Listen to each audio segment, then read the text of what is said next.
don't like to brag that we are the toughest sports network in Detroit, but we do have a guy named Darren McCarty on our side. Lemieux and McCarty, who've had a good knockdown drag up. There they go, right on the whistle.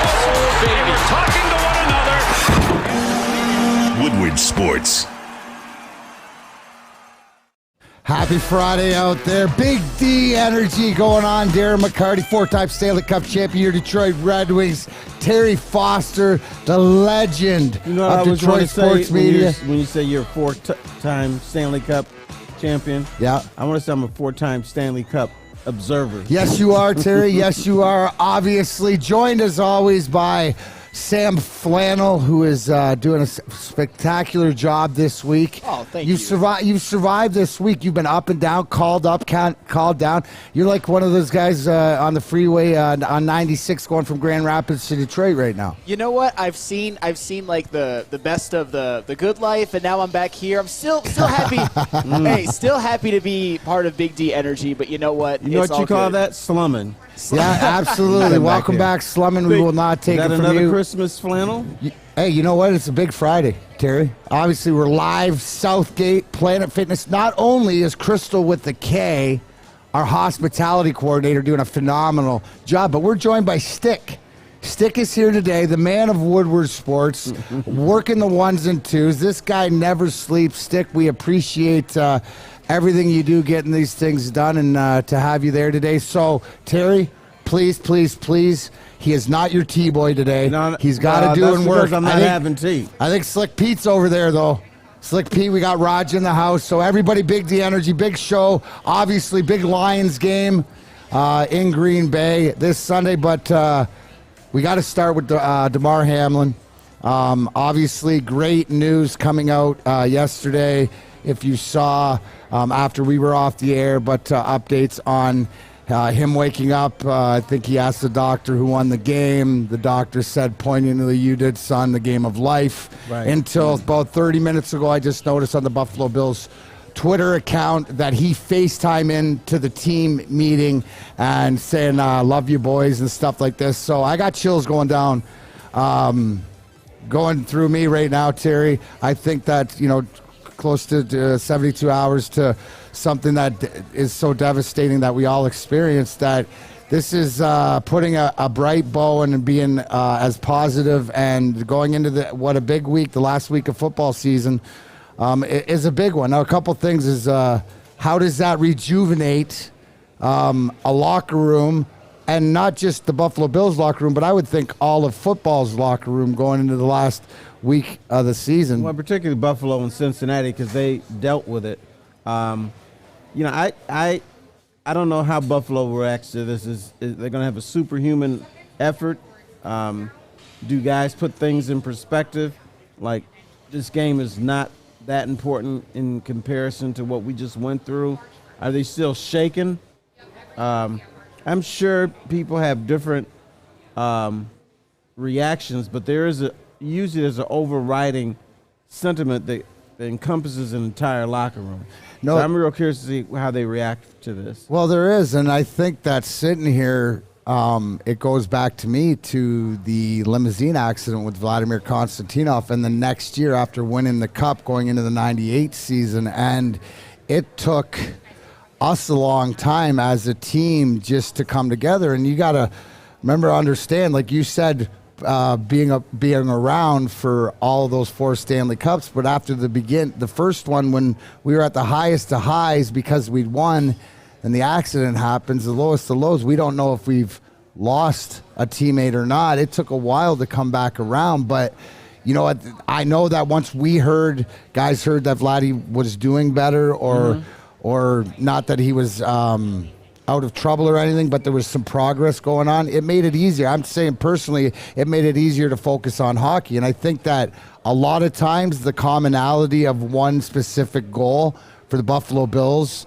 and to your point, the Cincinnati Bengals, who were affected by this, this can draw you together because you have to focus on one thing. And I think for us, that's why Scotty Bowman is not only the greatest coach, the greatest psychologist. He took us to Traverse City. That's when Hockeytown North started. And we sort of built that belief. And here's the culmination, Terry, because this is what I want everybody to watch for.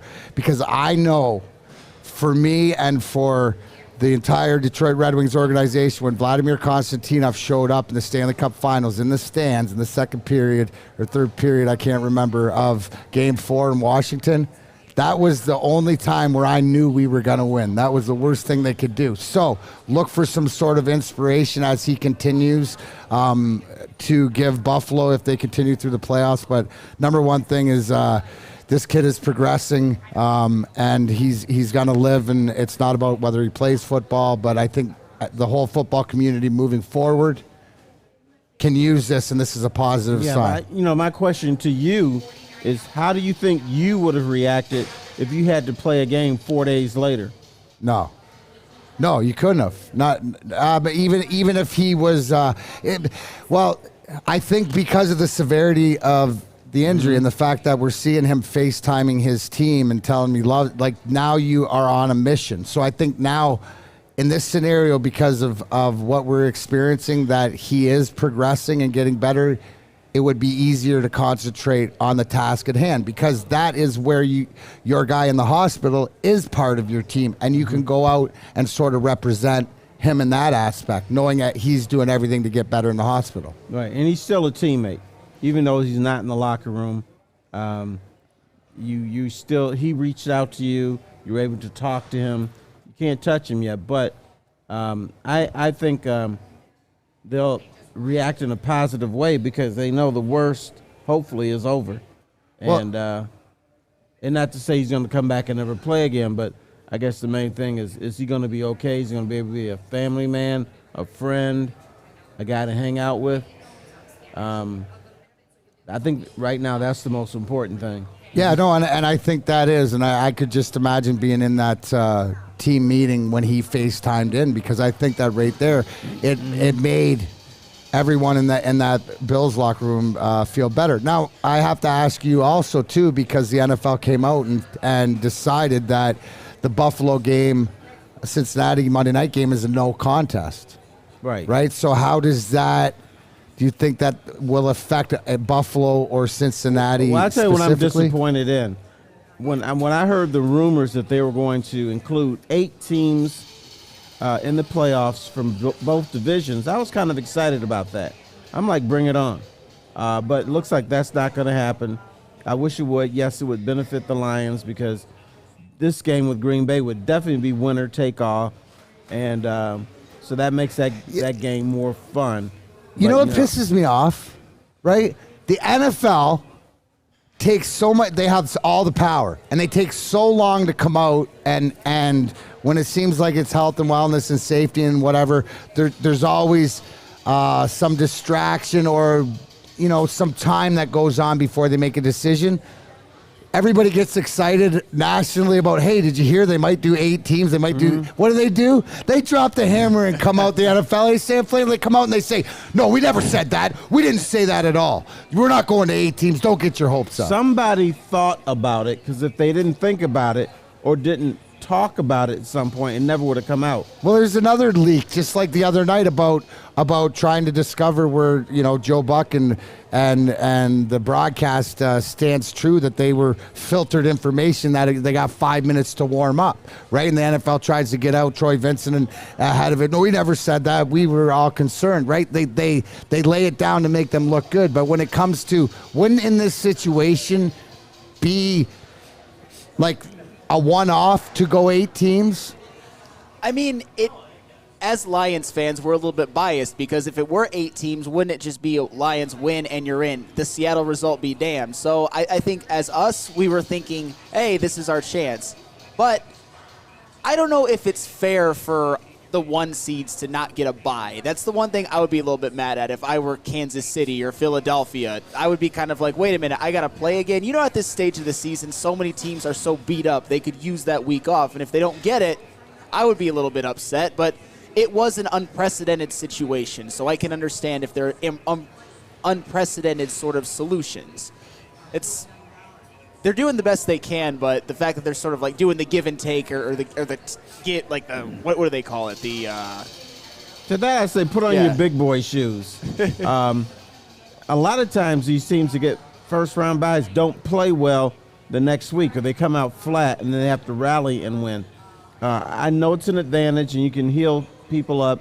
Philadelphia doesn't want to play Jalen Hurts for a week or two, and so that would benefit them. But circumstances like this, you never anticipated something like this happening.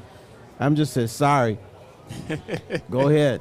Play. It's not like they're going to make you play the number 2 seed in the first game. It's 1 versus 8. Maybe you get a perceived weaker opponent, like a wild card, who, in the case of the Lions, would be 9-8, and in the AFC probably something similar. But at the same, so I get it. It's still an advantage to be the number 1 seed, but it's not quite that much of an advantage. But like you said, Terry, sometimes that week off can make you a little bit rusty. Maybe having to play every week keeps you sharp, but wouldn't you have to win more games to win the Super Bowl now? That's the one thing. But like you guys were kind of saying, this is unprecedented. This isn't what we should be thinking about at the forefront. They're doing the best they can. It's just weird that they sort of gave that solution, and then it's like, and it's gone. Right. Well, but I think a lot of times what happens, the NFL wants to do things, but then they have to talk to the Players Association. They have to talk to lawyers, and sometimes they're the ones that say no, and then the NFL comes back and says, yeah, we. How many times, Terry, does it happen where it comes from media-driven, right? Because I see a lot in the chat thread here, woodwardsports.com, Mike Florio Fantasy, right? Pro Football Focus, he, always throwing different things out. Is this, would the NFL or somebody do this if it was your idea and they wanted to poo-poo it right away? Are they known to do that, or they just don't listen? Or is it because, like you said, too many factors would have to go into play about getting this, we might as well shut it down right away? If information comes out, even if it's wrong, it means somebody in the NFL talked about it. The NFL is very calculated. They know how to float things out. They float out test balloons, and then if they get a negative response, then they might say, we never said it, which is true. They never said it publicly, but somebody said it somewhere. Hey, one of the other things I wanted to address in the open is, I come today, a lot of pride. I looked at the morning Wood show, and I saw our boy, Juicy Jeff. Yes. I am not afraid. He is not afraid. Being a man of his word at such a young age, and if you don't know what we're talking about, is you know what? We did such a good, you can go back and check it out, but it's sort of predictions about what would you do or what would happen if Michigan lost to TCU. Now, being a young boy, but a fine young man, but he had way too much faith in Michigan. Well, or did he step out of too much of his character, right? Because that's not him to be able to throw out guarantees, and he threw out he'd shave his head. Now, here's the thing, and I love our community. Here's the one lesson we have never learned. Michigan loses bowl games. I mean, like at an alarming rate. This has been going on in the 70s, 80s. Every time Michigan's in a bowl game, they're going to win. Opponent's not that good. Michigan will roll over them. Did it with USC, did it with Stanford, did it with Washington, did it with Oklahoma, and now TCU. TCU, according to many people in this area, and I bought into it too, shame on me, just not strong enough. We always think the opponents, if they're from the Big 12 or something, that their defensive linemen weigh 150 pounds or something like that. No, it's not true. They got speed.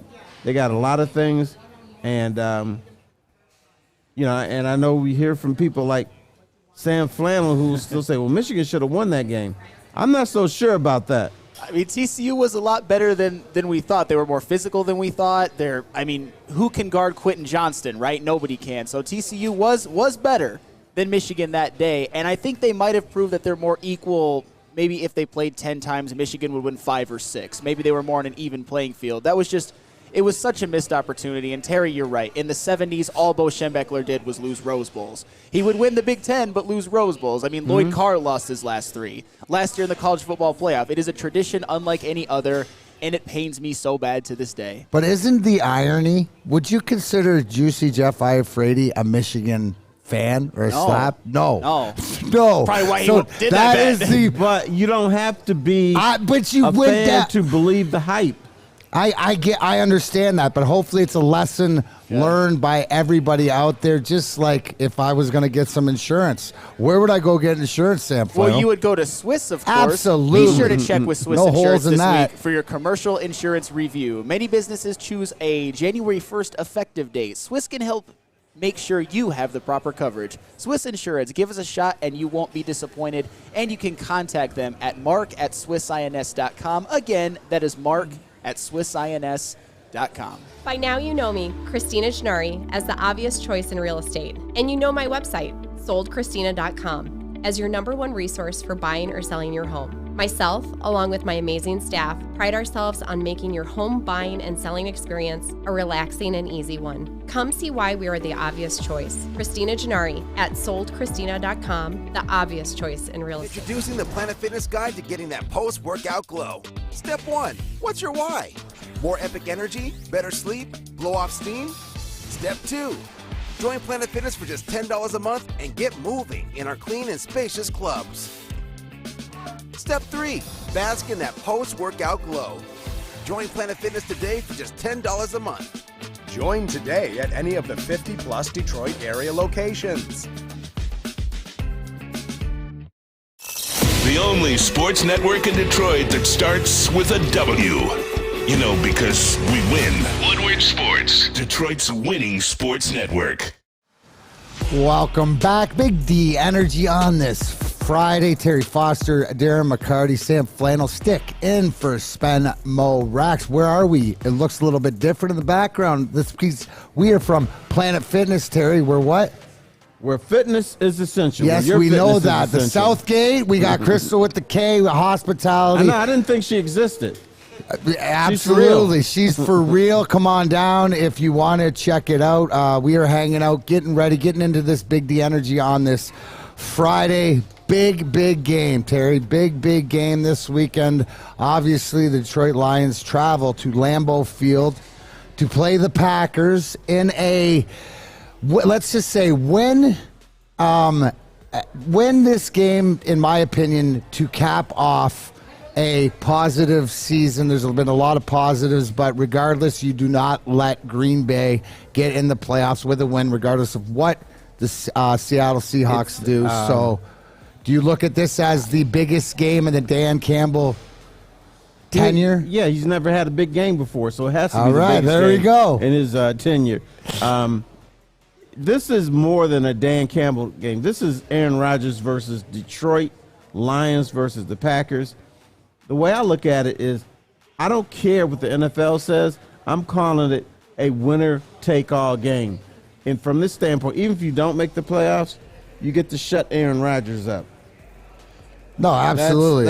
And isn't this essential. thing, too, and I look in the chat thread, but like in years past, hasn't it always been being the spoiler, or it's always Aaron Rodgers? We want to beat Aaron Rodgers, but and I think we proved it here on Big D Energy. You haven't seen the last 2 days. We've done a Aaron Rodgers, what do we call it? Hazing project or whatever. Hazing like one of the biggest player haters. One of the biggest, and I don't want to call him a gangster, but one of the anti-heroes in Detroit.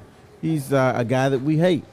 But he doesn't make it easy on himself. He is, as they say, I think he likes it. He could be the biggest heel, and a heel is a villain in wrestling terms, the bad guy for the city of Detroit moving forward here. Now, this first, segment, there's a lot of different things we can talk about, but what are your concerns, right? What are your concerns? I'm going to start because the first thing that I asked our boy Raj, when I walked in today, I said, hey, Raj, what is the game time? 8:20, right? The kickoff. What's the weather supposed to be like? And he said, DMac, I can get that for you, bud. It looks like it's going to be 21 degrees Fahrenheit and partly cloudy, which that's balmy. Well, it's balmy in Lambeau. But first of all, Terry, I guess the question is, are you worried at all that this team going into the cold, that is more of an advantage for Green Bay, or that this Detroit Lions can overcome? Well, it's supposed to be an advantage for Green Bay. That's why they have home field. That's why they have an open-air stadium. They want the dome teams to come in there and melt. So, yeah, so you're already behind the 8 ball a little bit because of that. But if you execute your running game, and I always hate to say this because this is the most simple. Some games are so simplistic, and this is one of them. If you can run and you can stop Green Bay from running, who's been running the ball pretty well, you'll probably win. This is going to probably be like Michigan, Ohio State. Well, whoever gets the most yardage running is going to win the ball game. I always hate thinking that. I always hate saying it, but damn it, that's the way it's going to be. Now, does it scare, or are you worried at all? Because we can agree that this isn't the same Detroit Lions team that played Green Bay earlier in the season that beat them, and this ain't the same Green Bay team that Detroit played early, right, in the season. These are two teams that are different. There's the way that the Packers, and I'll go to you, Sam Flannel, the way that the Green Bay Packers are playing on defense, the way that they're causing interceptions, turning over the ball. Does this worry you at all? Well, of course it worries me, because we talk about the Lions and their kind of incredible comeback from 1-6 now to 8-8. The Packers were once 4-8, and they're on a 4-game winning streak. And in that 4-game winning streak, their defense is only allowing 17 points per game, which is elite. And that has directly correlated with their linebacker, Devondre Campbell, being back. He was out. The Packers didn't play very well with him out, and once he came back into the lineup, the defense is all of a sudden humming. And their running game, I mean, Aaron Jones, I know that he sometimes gets underrated, but he has quietly had a damn good season, over 1,000 yards, 5 yards per carry. And when the Lions had one of their worst losses, they couldn't stop the run. So there's obviously a ton of concerns, along with being a dome team, going to the frozen tundra of Lambeau Field. I do think that the Lions can win, and I'll save that for later. I might pick them to win.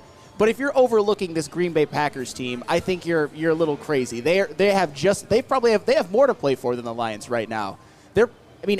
Imagine what a disappointing season it would be for an Aaron Rodgers led Packers team to miss the playoffs after having 13 wins 3 seasons in a row. They've got a lot on the line too, and they're at home, and they've been in these waters before. There's a ton to be concerned about when it comes to the Green Bay Packers, unfortunately. Here's the other thing you should be concerned with. Chances are Aaron Rodgers could make mistakes in this game, but he's not going to make the most egregious mistakes in the whole world like he did in game 1. I know around here everybody's praising the Lions for beating Green Bay, and kudos to them. But I thought that was a game that Green Bay and Aaron Rodgers gave to the Detroit Lions. Sure. Is he going to do that again?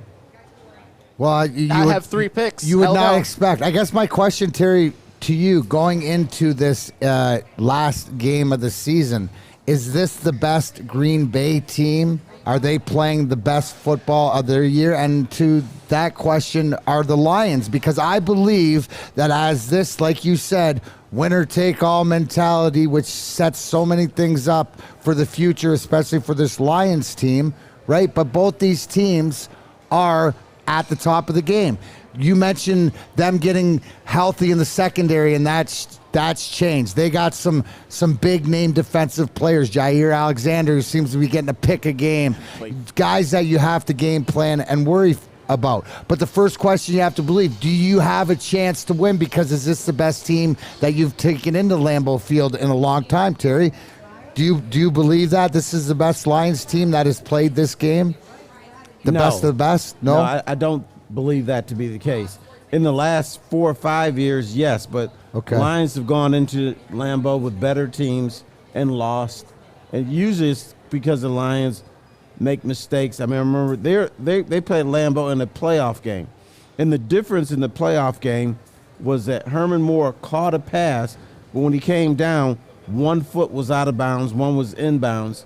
So that's how they lost there. Barry Sanders goes into Lambeau for a playoff game, 13 carries, -1 yards. How many times is that going to happen?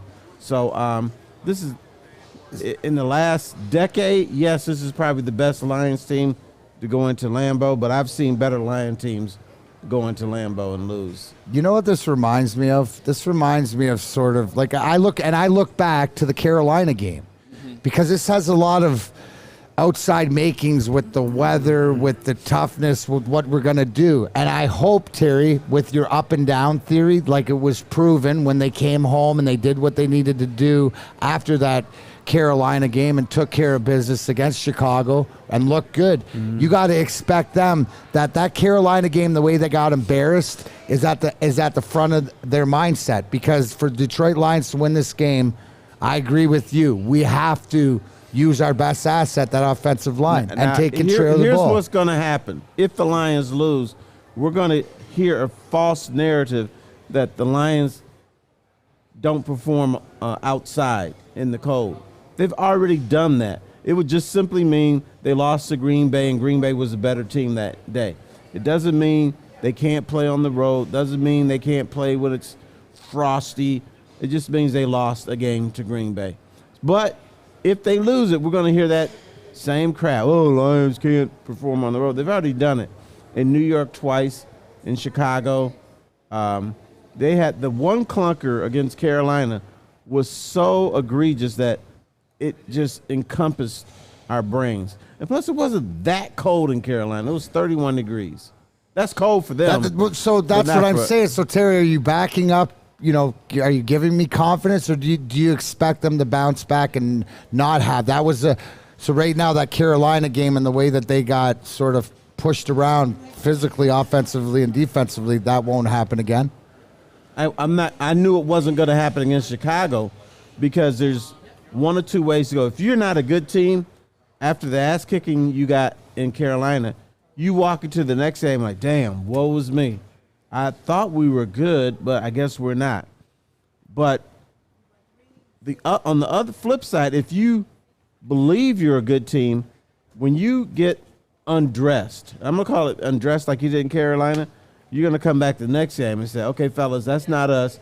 We're going to prove something. And I thought that's what the Lions would do against Chicago.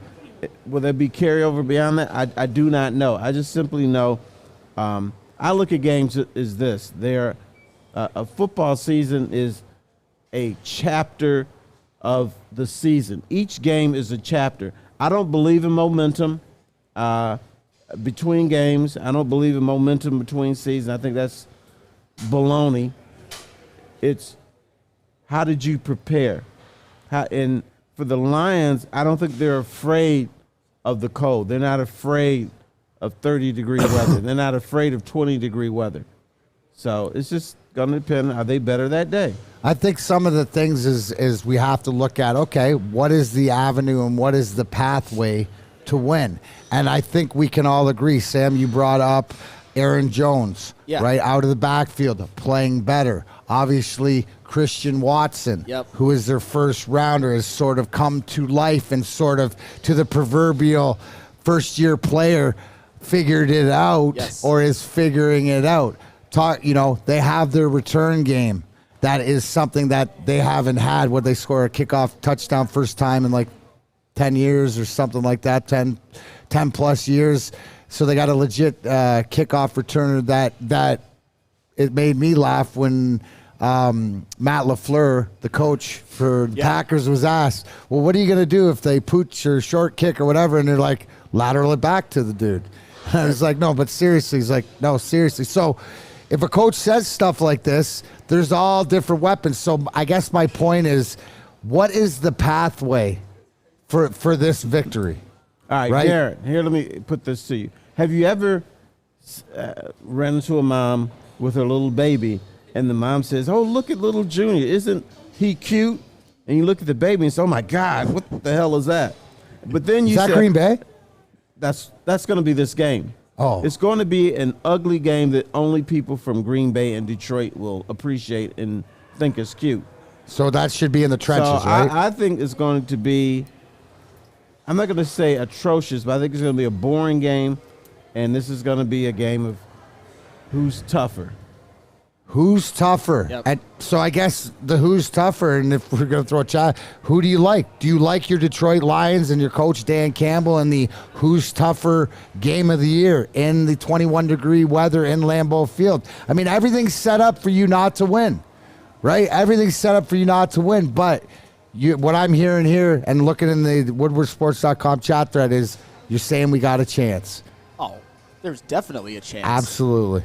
100%. Absolutely. Speaking about a chance, where are we right now? We are at the Planet Fitness in Southgate on Eureka Road. Planet Fitness is home of the judgment-free zone with membership starting at only $10 a month. Join today in club or online at planetfitness.com. And we are currently broadcasting live, like I said, from the Planet Fitness on Eureka Road in Southgate all day today. You can meet Darren McCarty, who is here right now, Braylon Edwards later, and the rest of the team. And you can also win a chance to see Joel Embiid, James Harden, and the 76ers take on the Detroit Pistons on January 8th. And coming up in about a half an hour, free pizza from noon to 3 p.m. What a great day we're having at Planet Fitness. Happy to be here.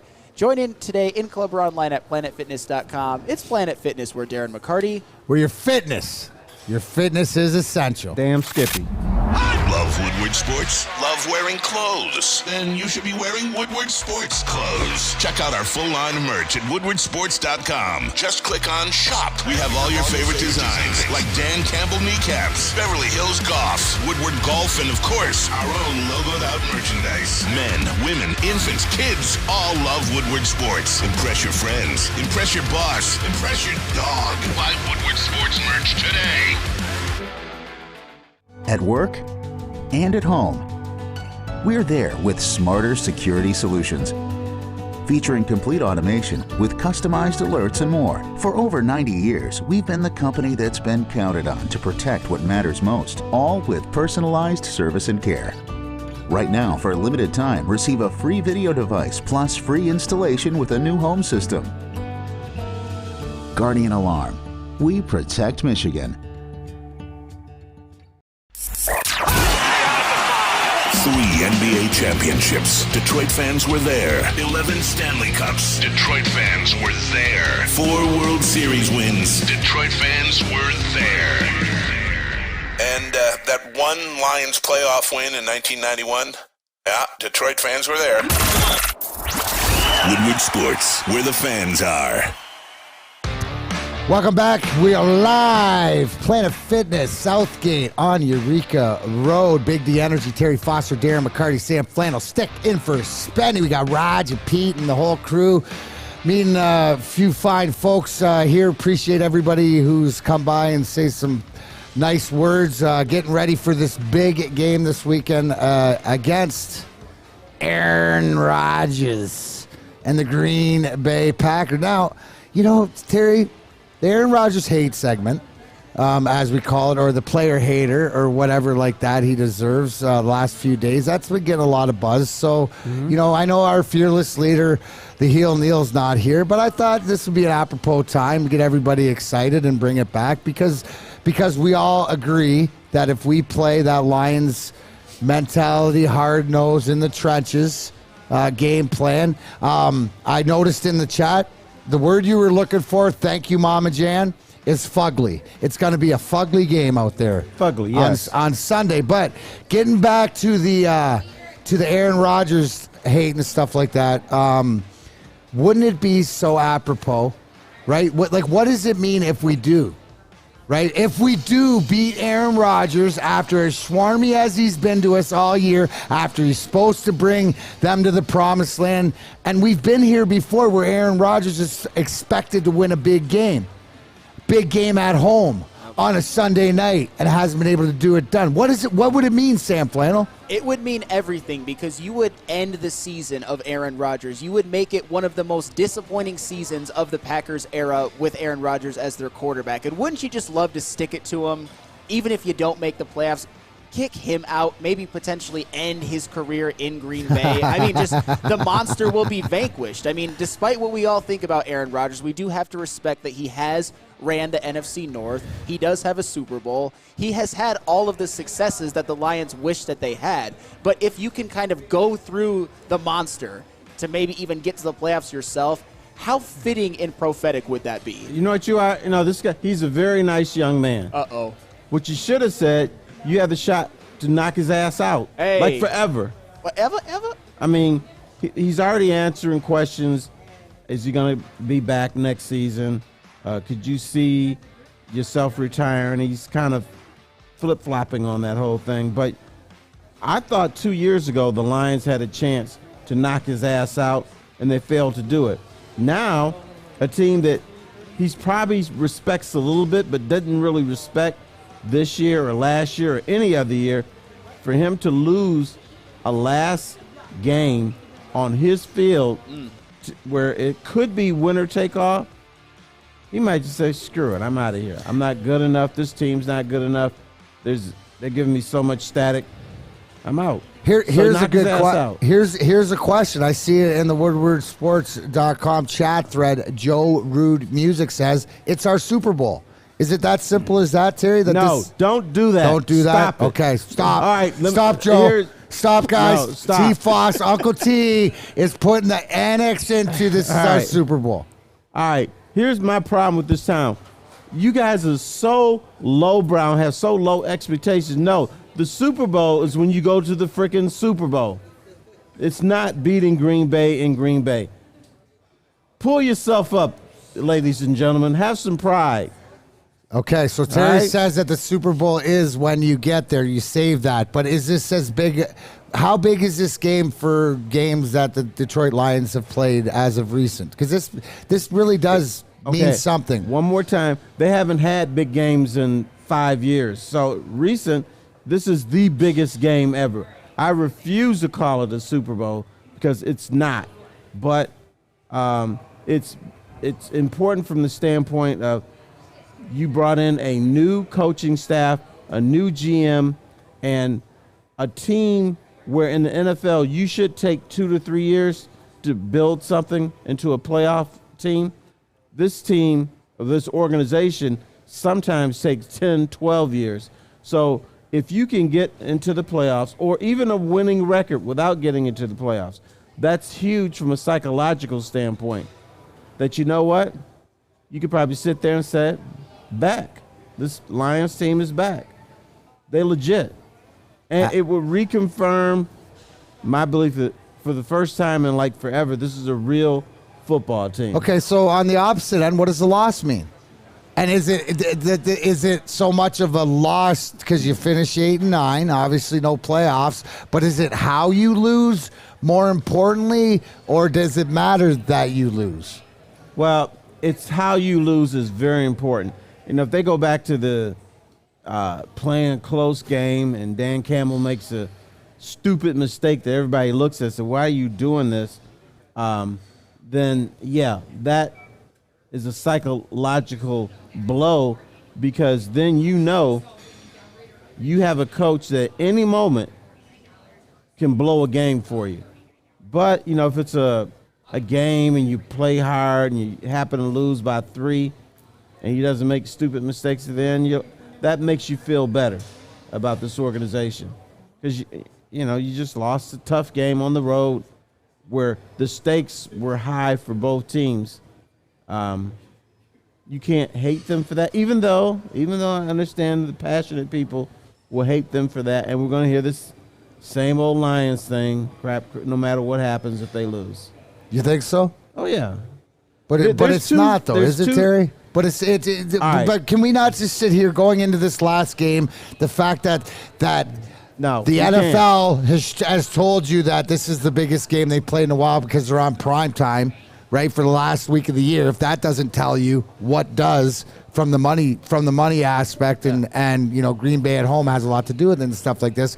But can you and I sit here and not agree that they are different, regardless of how this game ends? There's something being built.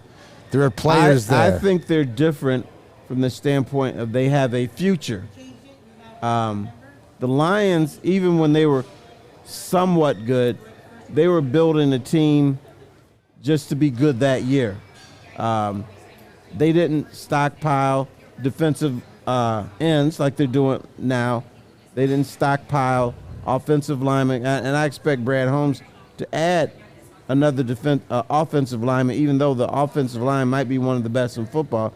He likes depth, and he is building towards the future. So NFL, young man's game, and then these young men have to grow into people who have that hunger, who want to win a championship. And I think Dan Campbell provides that. He's the hype guy. You know what I'm hearing from you, Terry, and I think I absolutely agree, is there's a future because Brad Holmes and the talent that you're amassing and guys are developing and you're getting better. But you know what? I agree with you. It's the jury is still out on Dan Campbell's in-game coaching, right, at key times, because we could sit here right there and say, you're going to bet money that he's not going to make a crucial mistake. I've seen him get better. I've seen him stay out of his own way, but when he's got to make that decision to go, along those lines, how much does it matter? Do you expect the Lions, and I expect them, obviously, do you expect them to play different regardless of how the Seattle game goes? Like saying if Seattle wins and they know they can't make the playoffs, will the playbook sort of open up with the fourth downs and the sort of the old school cowboy, that gambler Dan Campbell? Or if Seattle loses and they have a chance to get in, will that be something he'll play a little tighter to the vest and he'll have a different game plan? Is that fair enough to ask that question? No, it is. It's fair. He is who he is. And I think he'll still gamble. Even if we're watching this game and there's no playoff implications, there's above 500 possibility, and that's important too to this franchise. It may not be important to a lot of teams, but it is to the Detroit Lions. For them to go 3-13-1 to 9-8, I think that's something Dan Campbell really wants. Even if he can't make the playoffs, he will still be gambling Dan. Because he can hang his hat on that, right?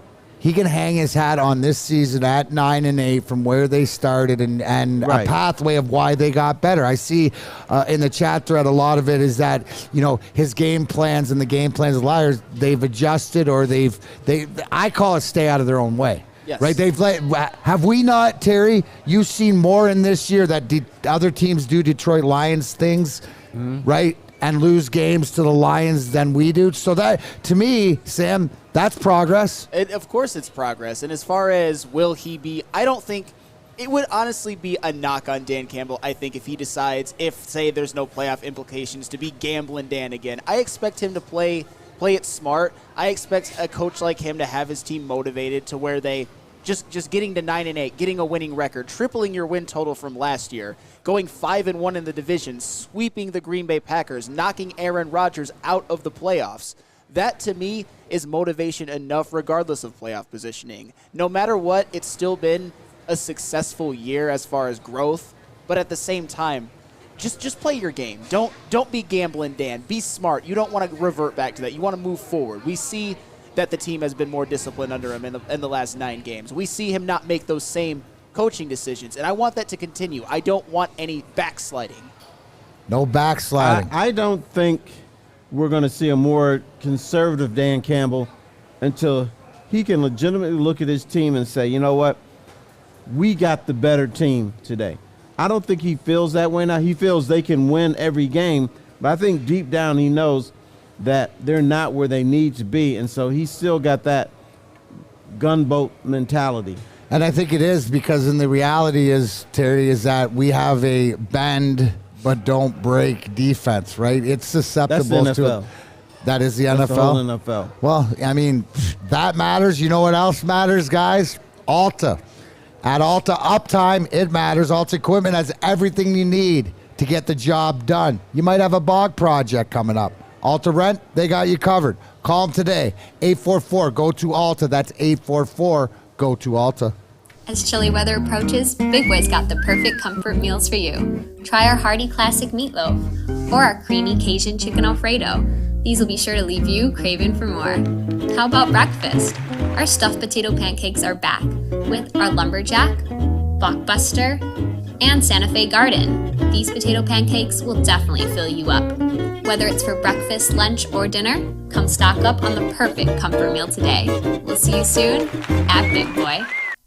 My name is Lee. I've lost 35 pounds on the Custom Health Center program. So the 3 biggest benefits that I've gotten from this program has been I'm not snoring anymore, I have a lot of energy, it's great, and oh, by the way, look at this. No, I'm just kidding. No, I'm just kidding. Call us at 844-789-THIN or visit customhealthcenters.com for a free consultation and get started for as little as $5 a day. You have an opinion? Make sure it's seen and heard. Corner, jumper, tweet us, hop on the YouTube chat, slide in the DMS at Woodward Sports on all social media. The Fulling Warehouse in Hamtramck, the football bowling game itself. There are 2 ways to play, $12 unlimited open play or $120 lane reservation for up to 10 people. There's also a full bar, a mystery beer machine, and you can bring any kind of food you want. No hassle, no fuss. If you want to go visit them in Hamtramck, or if you want to learn more information, go to thefullingwarehouse.com. Welcome back. Big D Energy, Darren McCarty, Terry Foster, Flannel Sam. Stick on the 1s and 2s for Spenny today. We are live. Southgate Planet Fitness on Eureka Road, getting the utmost hospitality and treatment from Crystal with a K. There you go. That's why we're here, Terry. Planet Fitness. Where your fitness is essential. You know it. You know it. You love it. What else is essentially part of Big D Energy? And you know what? I'm not stepping out of line because our fearless leader, the heel Neal's not here. We all love it. We know it. And I feel that because of the last few days, we've brought it up, and maybe some people out there haven't had a chance to participate. We call this the Aaron Rodgers hate segment. What pisses you off the most about this guy? It's Friday. Where else would you start? Here's what Aaron Rodgers would do. He would T. gather the fellas together and say, hey, let's spend a long weekend in Las Vegas. So he might even pay for your plane ticket.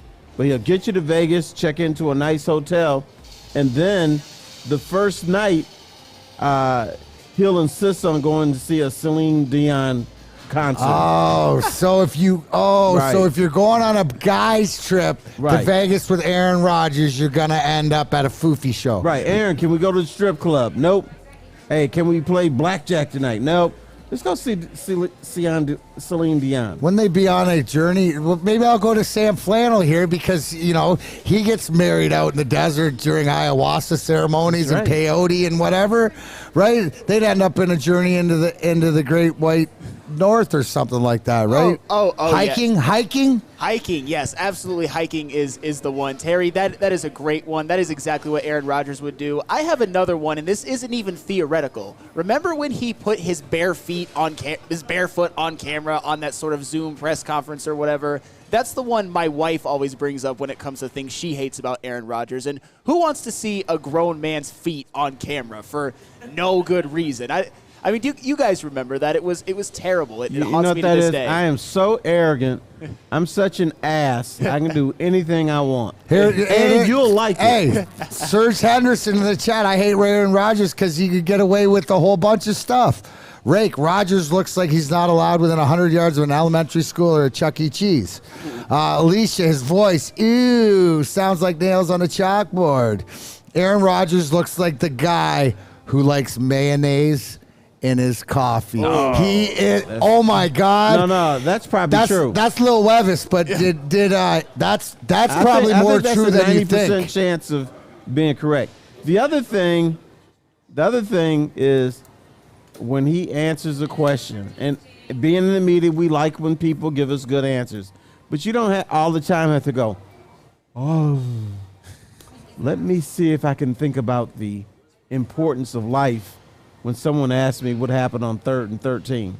That's annoying. You don't have to do that all the time. Uper says Michigan owns OSU. Rodgers thinks the UP is a part of Minnesota. Oh, man. Yeah. Hell no. Joe Rude No, you think music. he's part of Wisconsin.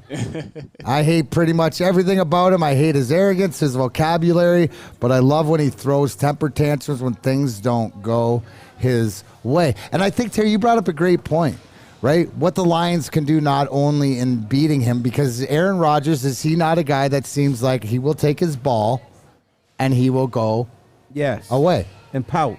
And pout, right? Pout. Yes. Right? Because what haven't we heard of in the past 4 or 5 weeks is Aaron Rodgers' contract or what it is against the salary cap because he's been winning. Yeah, they've been right. So crush the loss onto that, and I think that everybody wants to turn. Robert Williams, I don't respect him, and I don't think he's top 5 at all. Rune Nod. This level of hate. Hold on. Rune Nod said this level of hate will bring you bad karma. Absolutely not. Okay, let me tell you about karma. I have something to do with it because you are. It's like First Blood, John Rambo. He struck First Blood, so he's throwing out karma, and spirituality. I am countering it with the fact of throwing it in the face because the mirror he doesn't like. All these things are mirror images, so don't worry about the negative karma. It's coming from there. We're good. You know what Aaron Rodgers is? He's that guy at the gym when you're playing pickup basketball that has to take every shot. He's like 1 of 15. He's bringing the ball up the floor. No, I got an even worse and one. Just shooting what? No. He's the guy that calls fouls. He's the guy that, you know what? He's going to call you foul every time. He makes that move right and you hit the ball on him because he's only got one move, and he calls you for a foul every time. That's him. Yeah, it was like, what was it, in the newest Longest Yard when Michael Irvin and Adam Sandler had to play one-on-one, and Adam Sandler was taking all the hits and not calling fouls, and the second that Adam Sandler gets him clean, Michael Irvin is like, foul. That's obviously Aaron Rodgers. That's a great one, and that is the worst kind of pickup basketball person to play with. I hate those guys. I hate him too. Here's a good question, obviously, and we love the hate. Do we think that we're going to be able to get the pressure on him with our young guys, with our line that we need to get? And you know, like, because Aaron Rodgers, like, here's the one thing, right? Aaron Rodgers is elusively quicker. Sure. Right? And his play fakes, his ball fakes, probably some of the best in the league. I mean, as much as we dislike Aaron Rodgers, especially this week, I respect the hell out of him. I respect his talent, and he is still a good quarterback, and he's been a great quarterback. But remember in the first matchup, do you know who wasn't playing for the Detroit Lions? A little guy by the name of James Houston, who ever since he's entered the lineup has had 8 sacks in 6 games, now leads all rookies. You said little guy. Hey, that was obviously being like sarcastic. Oh, you were going by how low he gets to the ground on his corner cuts, because that's the biggest difference, right? Is that when you have, and I'm good friends with TJ Lang, and I asked him, and he said you can't physically, because linemen are so big that he might change the size of that outside lineman to a guy more athletic, like a tight end that has to get down and block him. So he's bringing something to the table that hasn't, I'm sure it's been brought to the table, but not too often, because people are noticing it. I mean, I think we can all agree that with James Houston in the lineup, we are a lot more confident that they will be able to put pressure on Aaron Rodgers than before he was inserted. He's been an absolute revelation. Aiden Hutchinson has been arguably the defensive rookie of the year. Josh Pascal showed up last week and had 2 sacks. John Kaminsky's been great. So I think this is a Detroit Lions defensive line that can get pressure on Aaron Rodgers. And if you get pressure on Aaron Rodgers, that is definitely one of your biggest pathways to win the game. Don't let him kill you. Sam, update for Mrs. Reynolds. DNC Entertainment said that was the COVID toe interview last year when he broke his toe and everyone was talking about his COVID. Hey, so use. It does exist. It was a thing, and it was gross to look at. It's your foot. Nobody wants to see a foot except for people with weird fetishes. Mm-hmm. Feet are nasty. Yeah, they are I don't know nasty. if you know that. But you asked the question, can the Lions put pressure on Aaron Rodgers? I think they will. I don't think the field will not be a factor. I think the only way the Lions don't apply pressure on him if they're on hockey skates out there and gingerly running around, but I don't think that's going to be the case. Hey, it's not going to be that cold. I'm not anticipating snow. And last time I checked, I think that field is heated too. It can withstand a certain temperature, but when it's 5 below and stuff like that, it's just forget about it. But I don't think the field's going to play a factor from what I've check with my weather people. No, and that's exactly right. I think that everything that we've learned and things that this younger defensive line has learned, right? Lane integrity, right? I don't think we're going to see, because you have to be as disciplined. Would you not have to say that your game plan, especially that defensive line group applying pressure, has to be as disciplined and together as they've been all year? Because like them or not, right? He is one of the best field generals that has played this game that I've watched in my life. I mean, even in the first game, Aaron Rodgers did pick up a few big first downs on scrambles, and you can't let that happen. That's just so backbreaking for your defense, and that speaks to, like you said, DMac, just lane integrity, gap integrity, discipline, and you've seen guys like Aiden Hutchinson be a lot more disciplined in the second half of the year. And as a unit, I think their defensive line has become the strength of their defense. So I think that is something that they can hold Aaron Rodgers to. We can't let him just scramble around and pick up first downs, because that is a way that he can kill you. He's more mobile than you think. But this Detroit Lions defensive line, it's becoming a good unit right before our eyes. It's beautiful. What he can do, and it's kind of underrated, is he can buy time in the pocket without scrambling. Maybe just a little step here, a little fake there. So he can do that. But and even though they lost last time, the one thing we forget, Green Bay moved the ball up and down the field, up and down, up and down. They lost because Aaron Rodgers, when he was about to cash in, just made the most inexplicable mistakes in all of football. And you know Aaron Rodgers isn't going to go throw 3 red zone interceptions again. That was just, I couldn't even believe what I was watching. They may not pass the ball in the red zone. They shouldn't. I mean, why risk it? You've got 2 good running backs. One running back who's having a great year, and Aaron Rodgers. Yeah, but you, okay, guys, sorry to interrupt, but what you're talking about is when somebody respects the other team. Yes. I don't think Aaron Rodgers still. He's sitting there going, that's just like I got stoned by a goalie that I don't respect a bunch of times. The reality is he's got my number, but. Oh, what? I can score on him anytime. I don't know if. But if he's stoning you that night, no matter who it is, you got to say, okay, my man's having but there's evening, something to Aaron so Rodgers. Respect it a little bit. There's something to his stubbornness and my way or the highway to Aaron Rodgers that he's not going to give respect even to himself. That was all him. It wasn't anything to do with the defensive backs. I mean, he should respect the Lions a little bit more because of how they've turned it around. But it's Aaron Rodgers. He's obviously. So at the end of the day, career. Sam, I guess my question is, do you think Aaron Rodgers respects this Detroit Lions team going into this game? I think that he respects them more than he did, but I still think that he sort of sees them as inferior. See, I think he respects them for this game. When they play again next year, he may not. That's fair. I mean, yeah, this is you got to respect him this year. This is for all the money's on the table for the Packers. You got to beat them. And if you're Aaron Rodgers and you don't respect the Lions, that's on you. That's a mistake on your part because he obviously didn't respect him last time, and now the Green Bay Packers are looking at that game at Ford Field against the Lions as a missed opportunity. Damn, we should have won that game. We wouldn't even have to worry about it if we would have won that game. All right, Sam, tell them after your tough last weekend with Michigan, who'd you call out to and they helped you? I called SMA, of course, and it was a rough one, but SMA can do it for you. The sports marketing agency helps spread awareness about mental health and substance abuse. Their new podcast, This is the S Word, helps fight the stigma about seeking help. If you or someone you know is struggling, head to thesportsma.com. Introducing the Planet Fitness Guide to getting that post-workout glow. Step 1, what's your why? More epic energy, better sleep, blow off steam? Step 2, join Planet Fitness for just $10 a month and get moving in our clean and spacious clubs.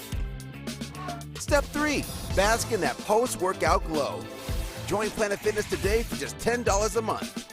Join today at any of the 50-plus Detroit area locations. Downtown Detroit is all decked out this holiday season with the return of the Cadillac Lodge and Monroe Street Midway. The Midway has a giant slide, winter bumper cars, and an indoor arcade. Plus, you can grab drinks at the Lodge before or after games. Shop, eat, and play downtown all winter long with Decked Out Detroit, or you can check them out at deckedoutdetroit.com.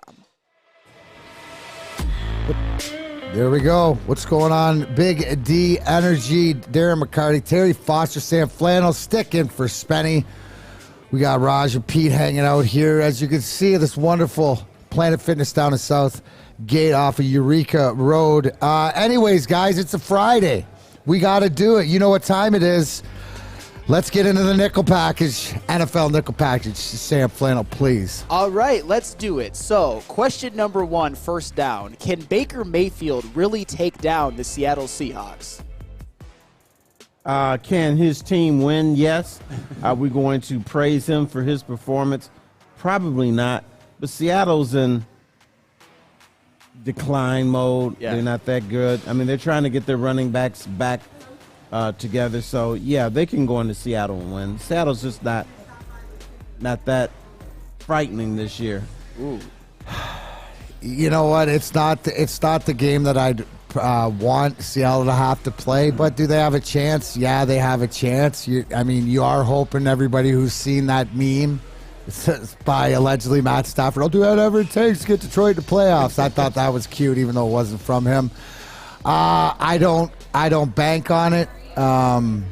Being the Feldman picks leader and picks winner, I am taking Seattle. I'll let you know that. Just more because I hope that they lose. But, yeah, they could, but I don't expect it. It's about 80-20 to me. 80-20. And maybe to give you guys a little bit of hope, you know who has been playing well for the Rams lately? Their running back Cam Akers. Like Terry Foster said, it might not be because of Baker Mayfield, but I think the Rams can win. Although I'm with DMac, I would pick the Seattle Seahawks. It's not overwhelming.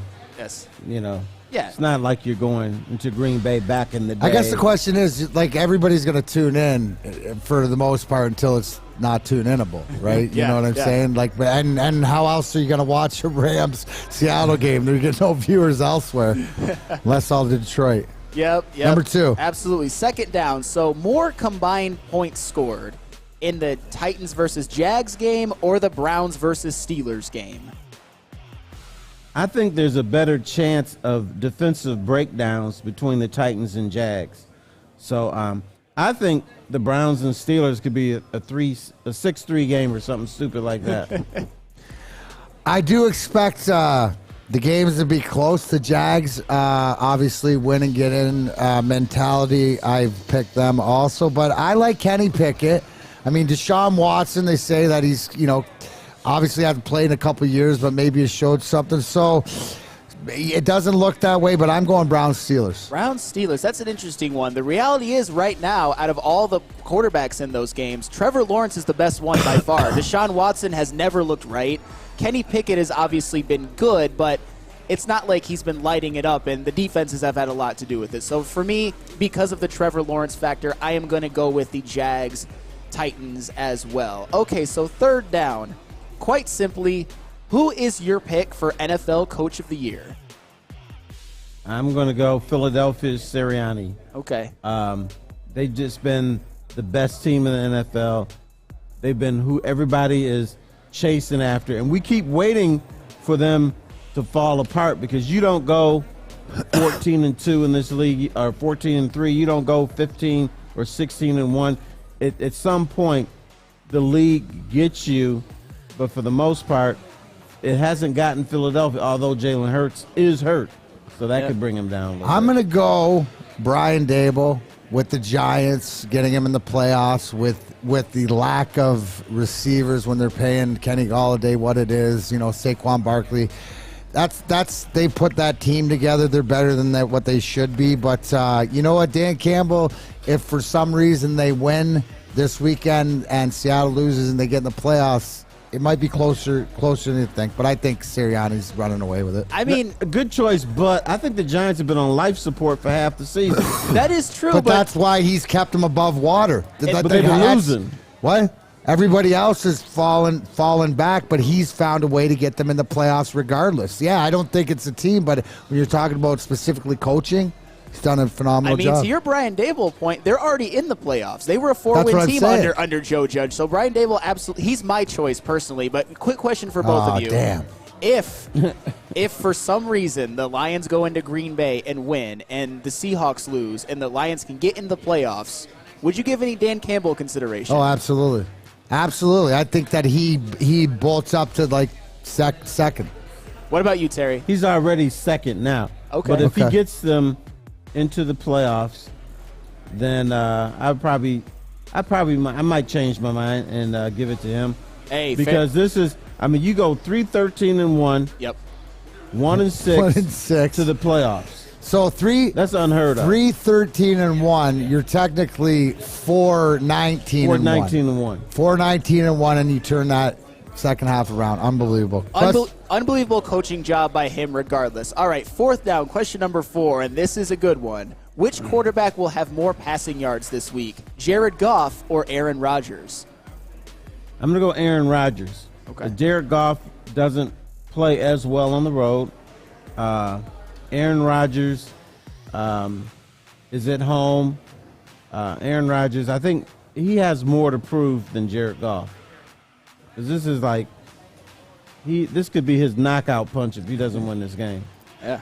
I just think that they're going to have more of an air assault. I guess, you mentioned the Christian Watson. He's become a big part of their game plan. Wasn't it like last week or whatever, he threw his first over 300-yard game of the year or even close? Like, see, they haven't been throwing the ball around that well.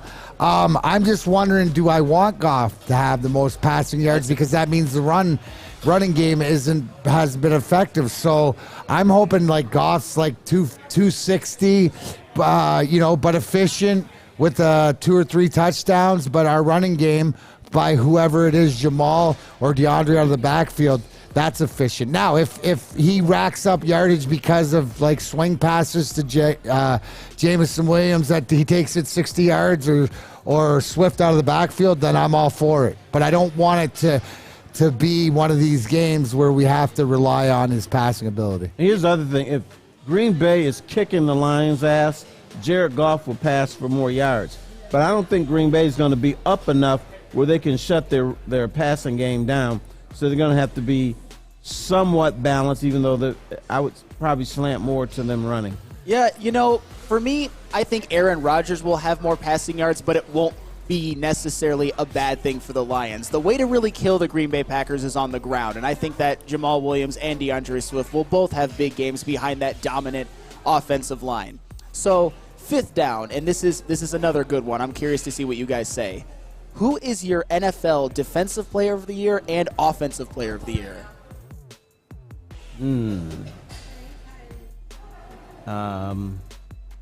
I think we have to go Bosa Sure. for Defensive Player of the Year. And if there's just a Player of the Year, he would probably get it. Offensive Player of the Year, I think you have to go Patrick Mahomes. Yes. I think that both those are probably, locks in their category. Other guys have had good years, but just guys that stand out. Those are the two names that jump off the page into my brain. So, I mean, I consider them the 2 best players in the NFL. You got Nick Bosa, the best defensive player, leading the NFL in sacks on a defense that has been dominant this year, and Patrick Mahomes, who I think is the single most talented quarterback to ever play. The best quarterback I've ever seen with my own eyes is playing some of the best football of his career after losing Tyreek Hill in the offseason. So, to me, it's an easy one. Patrick Mahomes, Nick Bosa. I mean, you've got to give a lot of love to guys like Micah Parsons on the defense and Jalen Hurts. He might be in the mix if he didn't get hurt. But see, Jalen Hurts to me is the cutie pie vote. There's going to be a bunch of people that vote for him because it's like I can't vote for Patrick Mahomes every year. So I call that the cutie pie vote. I'm going to vote for somebody else because I just can't do this guy every year. But isn't that kind of unfair to Patrick Mahomes? Because we all I've heard the term sort of Patrick Mahomes fatigue, so to speak. He's only won one MVP. Unfair. He's only won one MVP. It's not like he's won 4 or 5 or 6. But Terry, I think you're right. I think people do have fatigue, and I don't quite know why. Happened to Shaq. Yeah, sure did.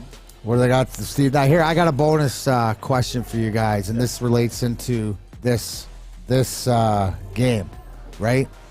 And I don't think it's been asked before. Will the Green Bay Packers have a special teams touchdown? No, because if they do, the Lions lose. You can't give up a special teams touchdown. That would just be a disaster. But do you agree with me that that's something that has been more, when you're game planning against Green Bay, that is a absolute more of a reality today than it was the first time you even played them this year? I mean, I'll tell you what, with a lot of teams, you don't even think about special teams touchdowns. But with this Green Bay Packers team, considering what that kickoff return did for them last week, you have to just keep it out of Mixon's hands. Do not let him touch the ball in space because it's so hard to do. And I also think that this is a playoff game, essentially. And so when you're in a playoff situation, you have more attention to detail from coaches and players, and that's probably the one thing the Lions are thinking. All right, don't give up a touchdown on special teams. when you got that locked into your mind, I mean, you'll kick it out of bounds, or you'll squib kick, or you do things like that just to prevent that from happening. I'm going to say no. But isn't this, and I bring this up because isn't this a luxury where do you not consider that we have the best punter or kickoff guy or special teams as far as Jack Fox, to the fact that it is imperative that you're aware of the danger on the other side, but you have that guy in your backfield? Like, that's where I was thinking is like, you have like that guy. He's as good as they get in the league to kick it where he wants to kick it, right? No, I agree with that. And Jack Fox, and the Lions have had a lot of offensive explosions this year where they scored 40 points twice, actually 3 times, and they haven't really used Jack Fox all that much. But I think this could be a game where he might have to pin the Packers deep a couple of times, and I think he can do it. Be the best punter in the league, Jack Fox, this weekend. Be the best punter like and sometimes you are. In cold conditions, we don't know how the wind is going to be blowing. That ball just dies sometimes. That's true. For no reason. But here's the thing. Is not there. But when you have that veteran guy, he knows what he's up against. Like, there's something. It's like having that quarterback. It's like having that goaltender in the big game. You know, and maybe this is when the punter is of value going into a game like this, where you have to be aware of the return game, but also too, Green Bay is going to probably pin you down. You're going to probably have a bunch of 2 or 3 starts inside your 20-yard line. So to be able to own that field position, I think that field game, again, goes back to what Mama Jan said.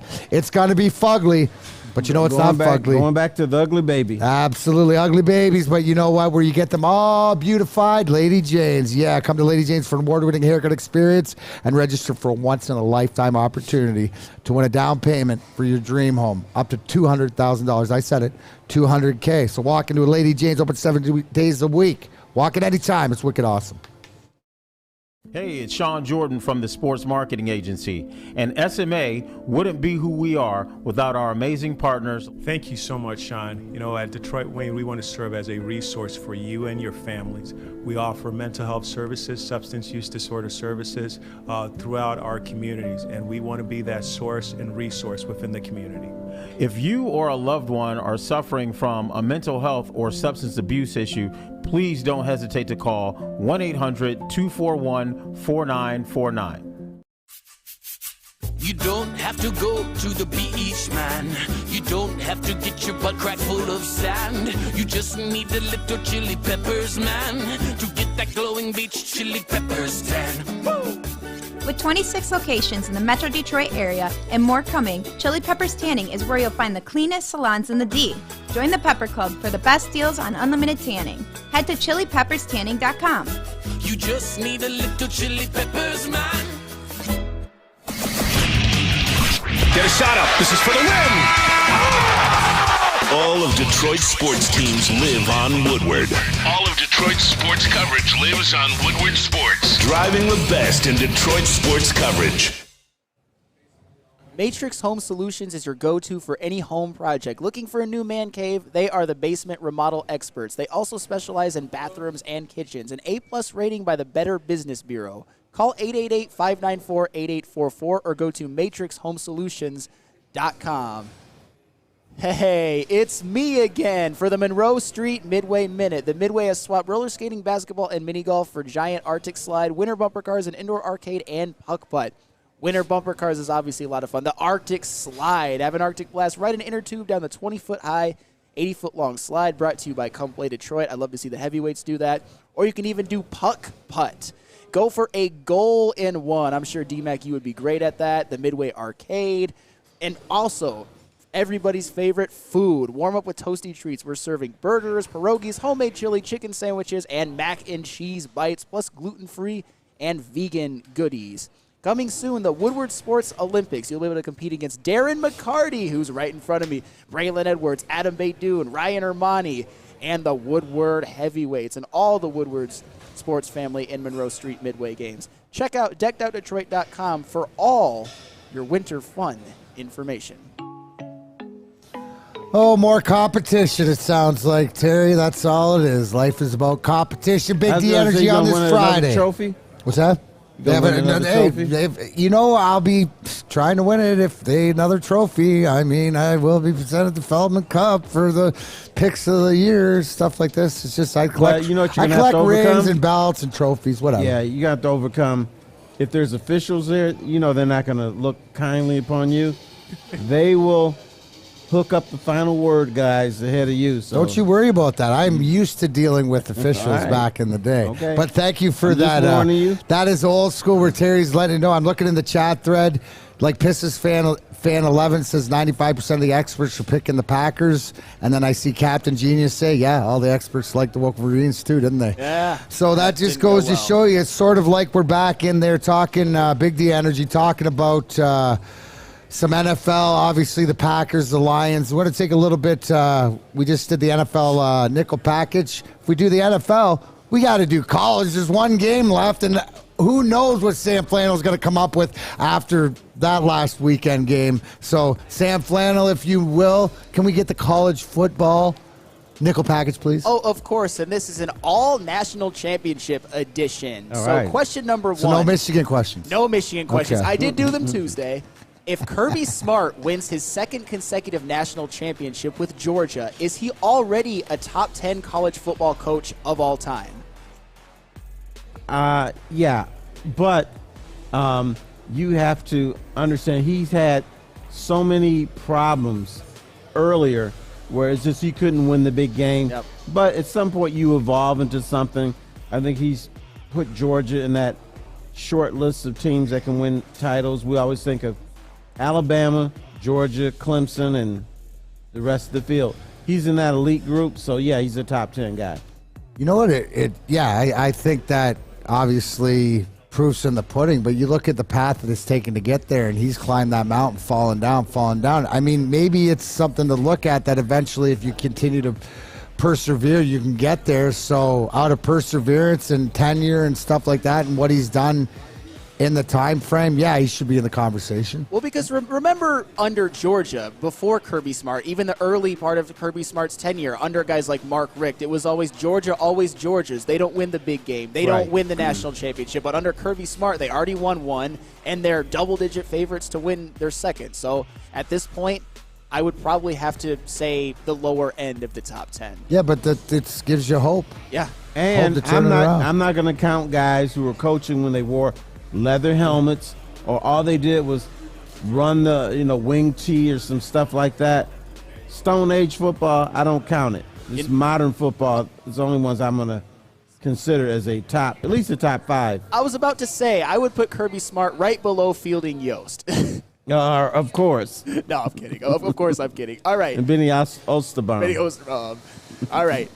Second down. True or false, TCU will put up at least 24 points on the Georgia defense on Monday? True. They will. And it might be 24, but I don't think TCU is this mother of the poor team that's just happy to be here. When I saw them on the field with Michigan, I said TCU is the better team once you saw them on the same field. I know the point spread is, but I don't think Georgia's going to go mollywop them.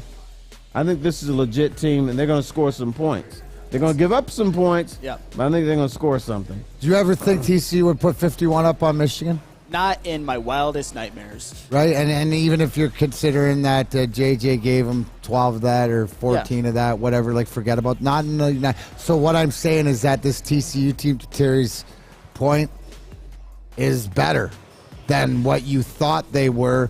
What I saw Ohio State do and put points up against Georgia, I think TCU, maybe not that many, but they don't. And I don't think Michigan took them lightly, but what I'm saying is this team knows who they are and how they have to win, and they don't fail from it. So you're going to see, I expect Georgia having to adjust to the difference, not only with the 3-3-5, right? But also with the offensive ability. 3-3-3-5. Okay, the 2-9-3-5-4-3-2, whatever equals 11. Right? So there'd be some adjustments. So I think that they will definitely. I think they wouldn't be surprised to put up 30 points. And here's the other thing, they're better than what we give them credit for, or we even are. think they are. Right at the beginning of the Michigan TCU game, Michigan's defense was in areas they weren't accustomed to. They were spread out the entire game. Usually Michigan is more compacted on defense. They got the guys looking to the box and everything. TCU had guys here, guys there, all over the place. And so Michigan, I felt, was never a cohesive defense against this offense. Is TCU a fine team or a good team? They're a very fine team. Very fine team. They are a very fine team. Question 3. Question 3, of course. All right. So who has more receiving yards in the national championship game? TCU's Quentin Johnston or Georgia tight end Brock Bowers?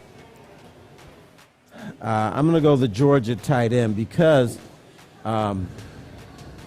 in games like this, I think they're going to be looking for safety valves, and that's going to be the guys that get the majority of the catches and the majority of the yards.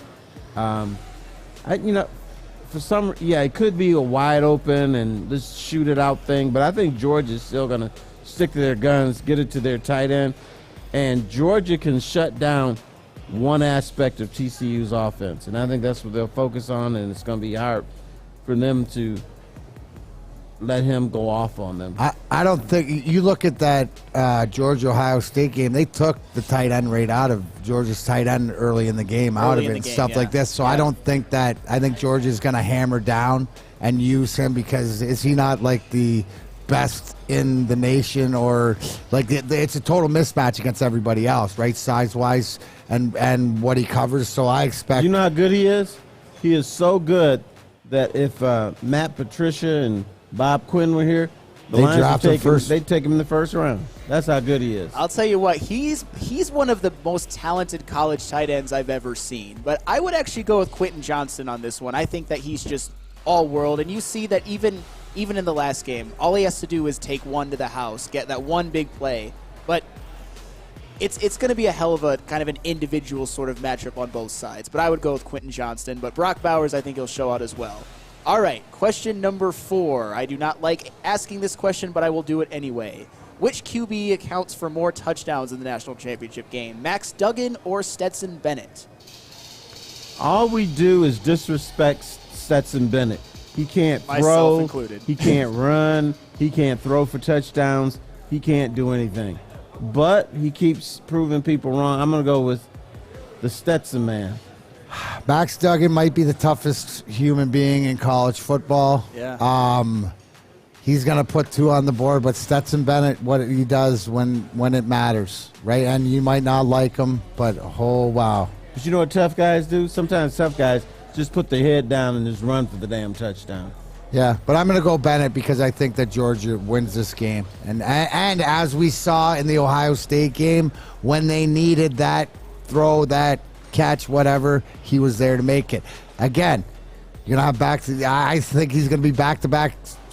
Still no respect for a back-to-back national championship quarterback, right? Are you going to give him, my question to you, if Georgia wins, will you give him some props? Of course, because I still don't have a ton of respect for what he did last year. He's playing with such a great defense, only completed 15 or more passes in a game once in the regular season, but this year he has been a bigger part. He has showed me a lot. I don't think he deserved to be a Heisman finalist, but he's had a good year and a damn good game, especially that drive for them to win it. I would probably say Max Duggan because I think he's going to run for one, but I think Georgia's going to win, so Stetson Bennett is going to be a big part of it. Question number 5, 5th down, and quite simply, can TCU actually pull off the upset in this game? I'm going to say no. Okay. I'm not sure if the Michigan, technically the Michigan game was an upset, but we know what Michigan is in bowls. Sure. And we also know that Georgia now is trying to repeat as national champions. They saw what TCU did with Michigan, and I think there's going to be more attention to detail. Can they upset them? Of course they can. Will they? No. It's not going to happen. No, dude, 200-1 to even make the college playoffs. Unbelievable. I gotta say no. But I've seen.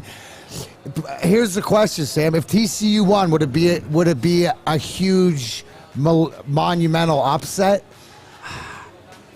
Yes. Like not on the worldwide levels, right? Like not on the, like it would be an upset. It would be huge, but wouldn't people just go to, well, it's a down year in college football? I mean, it would definitely be an upset, but you saw in the game against Michigan that TCU is more physical than I think a lot of people gave them credit for, and I think they see that TCU is actually a good team. I still think it would be a big upset because of the odds coming into the season, but they've overcame them. Sonny Dykes is the look at it hell now. They're 12.5 I'm going to give them underdogs. an 8% chance to win.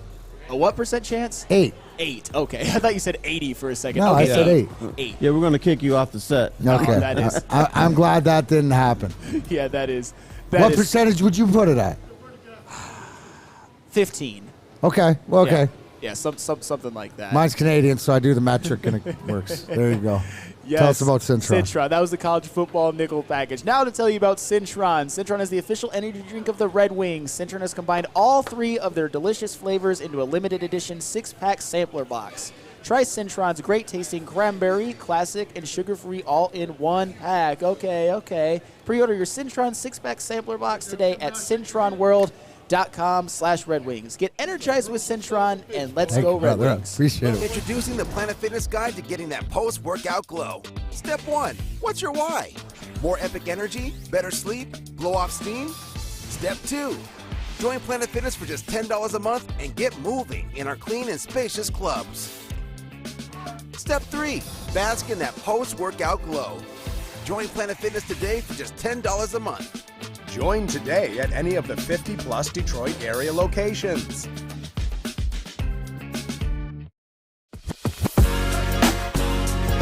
What's a winter wonderland if you can't shop, eat, and play?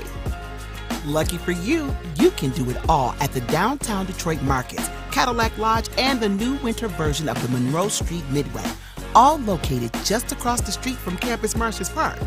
Find the fun at deckedoutdetroit.com.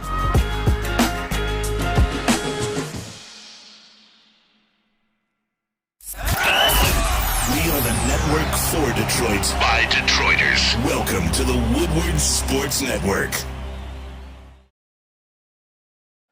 Telling you about this for a long time. Get your custom approach to weight loss. Yes, if you're going to put the effort in, this is where you go. Custom Health Centers. Think of all the ways that weight affects your health mentally, emotionally, spiritually, physically. CHC is blessed to have over 20,000 success stories. You could be one of them. It's been an honor to help many professional athletes lose weight and improve their health. Guys like former Lions kicker Eddie Murray and bad boy Rick Mahorn. Start losing weight today. Call Dr. Jason at Custom Health at 844-789-8446. That's 844-789-8446. Tell them Big D Energy we sent you. We are back and rocking live from the Planet Fitness in Southfield off of Eureka Road. Darren McCarty, Terry Foster, Sam Flannel, stick on the ones and twos. Roger Pete hanging in here. Crystal with the K taking great care of us. I want to say thank you to everybody who's come up and said hello and let me know I've met a few of you before and continue that. So it's great to be out about with the people, isn't it, Terry? It is good, and I'm very impressed with Crystal with the K. She vacuums, she cleans, she serves coffee, she serves pizza, she greets everybody. It is the hospitality in here, and we're sitting out front, and come and experience it for yourself and come down here. I think she's a former sprinter, too. And say hi. Former sprinter, yes, the way that she moves around. Anyways, I wanted to switch gears back to talking about the Lions and the Packers. And just we've mentioned a few names here and there. One of the guys we haven't mentioned who's we showing progress and we bring up and we call him the Ferrari or the Lamborghini here is Jameson Williams. And we saw a little bit, right? What have we been saying? Hey, look at the way Miami uses Waddle and Tyreek Hill with the little swing passes, get them in open space, let them run. Well, they seem to do that in a jet sweep, looking for the end zone against Chicago. How much of into the game plan does Jameson Williams play this weekend? Is it too much to say that, this is his more of a coming out party that he's going to take? They're going to put more on him, or is it just still the luxury of one or two plays? If he has a coming out party, I think it'll be next season. I think the whole Jameson Williams is not getting the ball enough scenario is way overblown. Guy didn't have a training camp. The guy just carried the football around. He hasn't had that alone time with Jared Goff that receivers really need. If he has a coming out party on Sunday, it's going to be because of the jet sweep. It's not going to be because he caught 10 passes for 160 yards or something like that. I just think we don't understand the special relationship that a quarterback and a high-level wide receiver have, and they have to develop that chemistry. They have not had time to do that.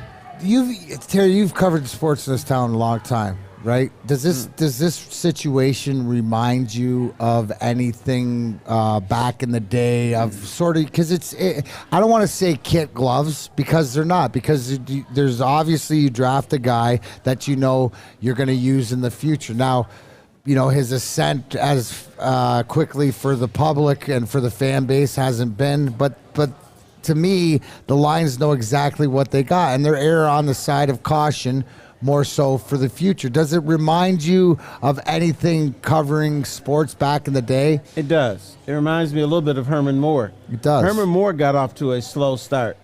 He couldn't see.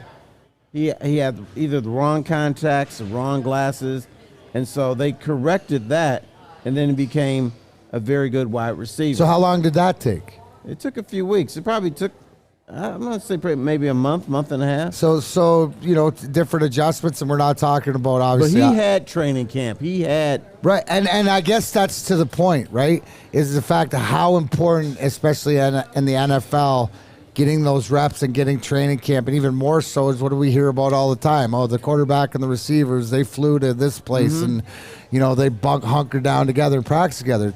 That in the NFL is legitimate, isn't it? Right, because a lot of their passes, you throw the ball before the receiver takes his break into his route. So now when you're on the a high school football field, that's when you know exactly when the ball is going to get there on time when he takes his break. You're going to know, does he like it high? Does he like it low? And so they don't have that chemistry yet. And you know what? I will flip this around to in the summertime. If we're training as hockey players, it's not as important to skate with your team as much it is with the local NHL guys or stuff like this. It's more the talent base that you're out there. You're going to get the same condition and the same things. Now, when you come to practice, more so during the season and stuff, those are things you work on timing wise. I know that the speed of the game is a little bit different, but more so it's that fundamentals of knowing your guy. And I guess, who's the fastest guy Jared Goff's thrown to before Jameson Williams? I got to think that there's going to be, just like if I'm on the ice with somebody and they take off and I go to throw them a pass and they're faster than I thought they were, well, that puck's going to be in their skates until I adjust to their speed.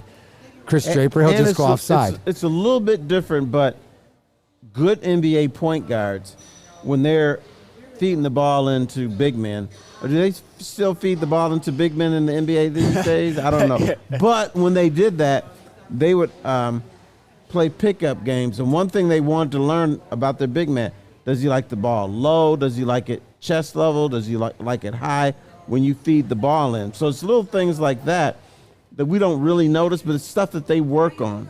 And I just know the relationship between quarterbacks and wide receivers, it's a little bit more complicated than we like to let on. And I think to your point, as I see it in the chat thread, Rio Bands is Goff doesn't even need a special arm for JMO. Tua gets the ball to Waddle and Hill just fine. That's the type of player JMO can be. To your point, Terry, we're talking about the deep break balls and stuff like this, but even the timing on the short little swing routes or something where you're going to throw it 5 yards and let your guy get down the field, there is something to come together. And another thing that I've noticed, even on the long completions, Goff to JMO, they've all been underthrown.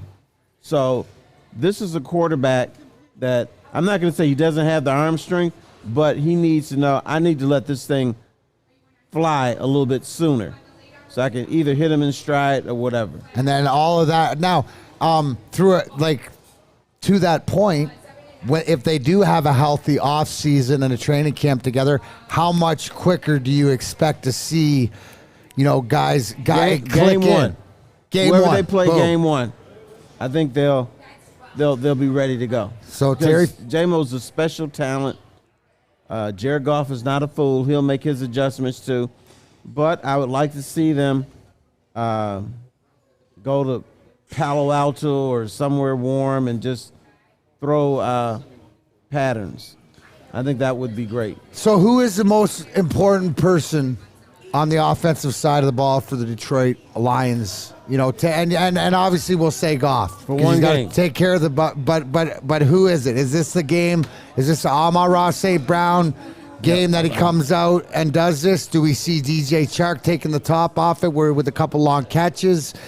Is it Swift out of the backfield, making those moves and those runs, or is it the ground and pound and Jamal Williams going over 1,000, setting I that think record? it's Jamal Williams because he's going back home. He's going back to where he wants to play. I'm sure he's going to have an attitude. And guy just wants to play Pokemon, man. Score touchdowns and play Pokemon. How can you not say love it's gonna that? be him. Yeah, don't call it Pokemon, right? Here also correct. Don't call it How about this? If Pokemon. somebody has an exceptional game Pokemon. that we're talking about for years to come, it will be Jamal Williams. It will be Jamal Williams. That is a good one because to me, Amon-Ra St. Brown is obviously their best skill position player. Then you look at guys like Penei Sewell and Frank Ragnow as maybe their best overall offensive players. But I think I agree with you, Terry. I think that if the Lions are going to win, it's Jamal Williams who's going to be that sort of hammerback that constantly gets those 4 or 5 yards behind that Detroit Lions offensive line because the Green Bay rushing defense has not been great this year. And the Lions, you saw what they did against the Bears. They got their running game back going again with Jamal Williams having a great game, with DeAndre Swift having his second best game of the season. But to me, it's going to be the Jamal Williams game. Great minds think alike. Yeah, but a lot of times, here's what you hear: an athlete going back to a team that either released him or he was traded from. Oh, it's just another game. I'm just going to go there. That's not true.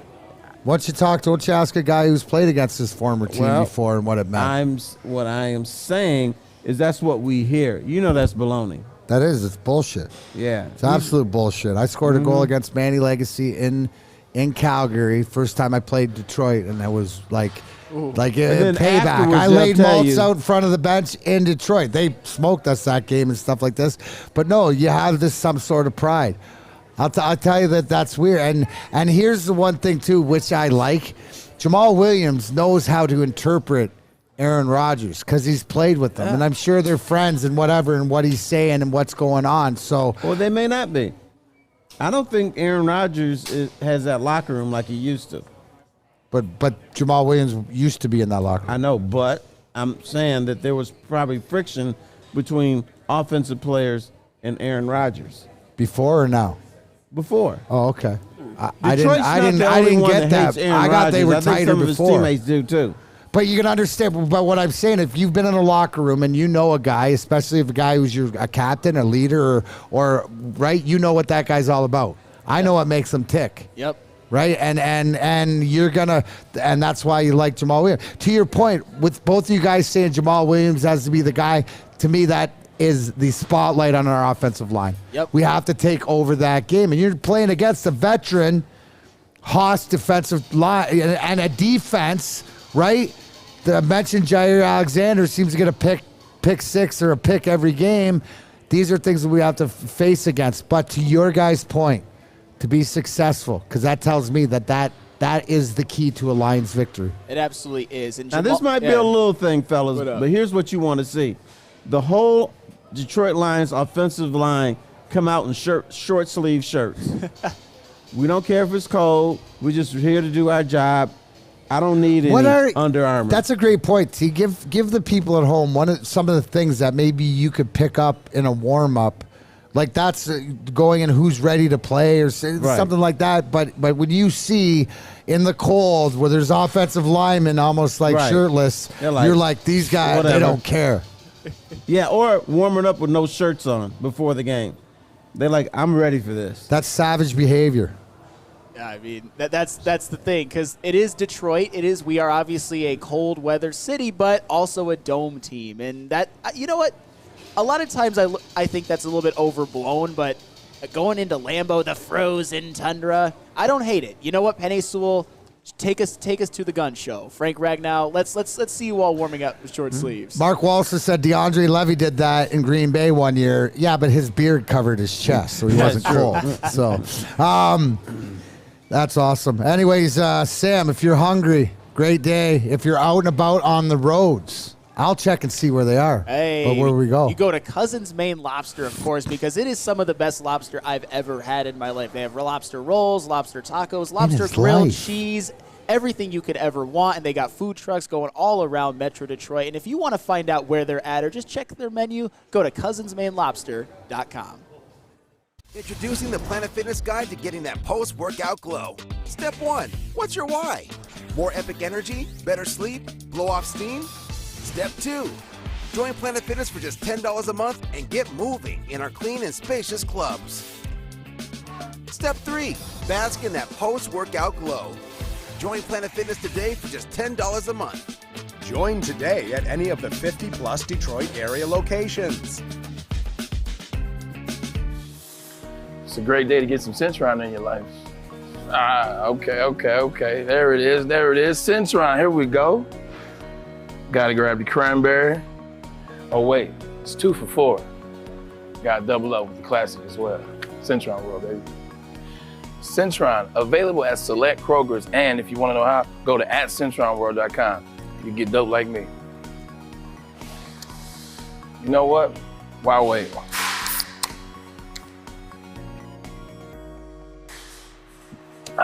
Great taste, guaranteed.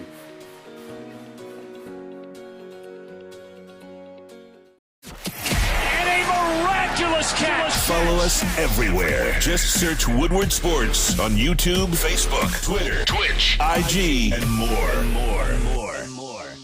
It's a new year. Let Guardian Alarms got some great offers for you, like customized solutions from real experts, professional technicians that take the time to recommend security and automation solutions specific to your needs. But I need you to call the number 1-800. Stay out. Yes, 24/7 professional monitoring.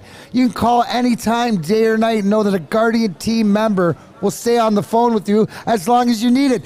But I need you to call the number 1-800. Stay out. Technology backed by people. Your safety security deserves technology that's proven to work, and people have been proven to care, like they care about Sam Flannel's flannel. How many straight days of flannel protection? 192. 192 straight Miracle. days of flannel protection. They'll protect whatever you need, business, personal, but I need you to call the number 1-800. Stay out. Stay out of the end zone, Aaron Jones. Aaron Jones out of the end zone. That will be Guardian Alarm, your local security experts. Tell them Big D Energy we sent you. All right, for all you who care out there, go get your lobster today at Bazanzo's in Walled Lake till 7 o'clock. And also, too, North Dixie Highway in Monroe at the Citgo. So chop it up. Sam did not lie about that. Delicious. It's great. Mancousins. And you know what? Usually when you go to a place that serves lobster, they forget one thing. The lobster.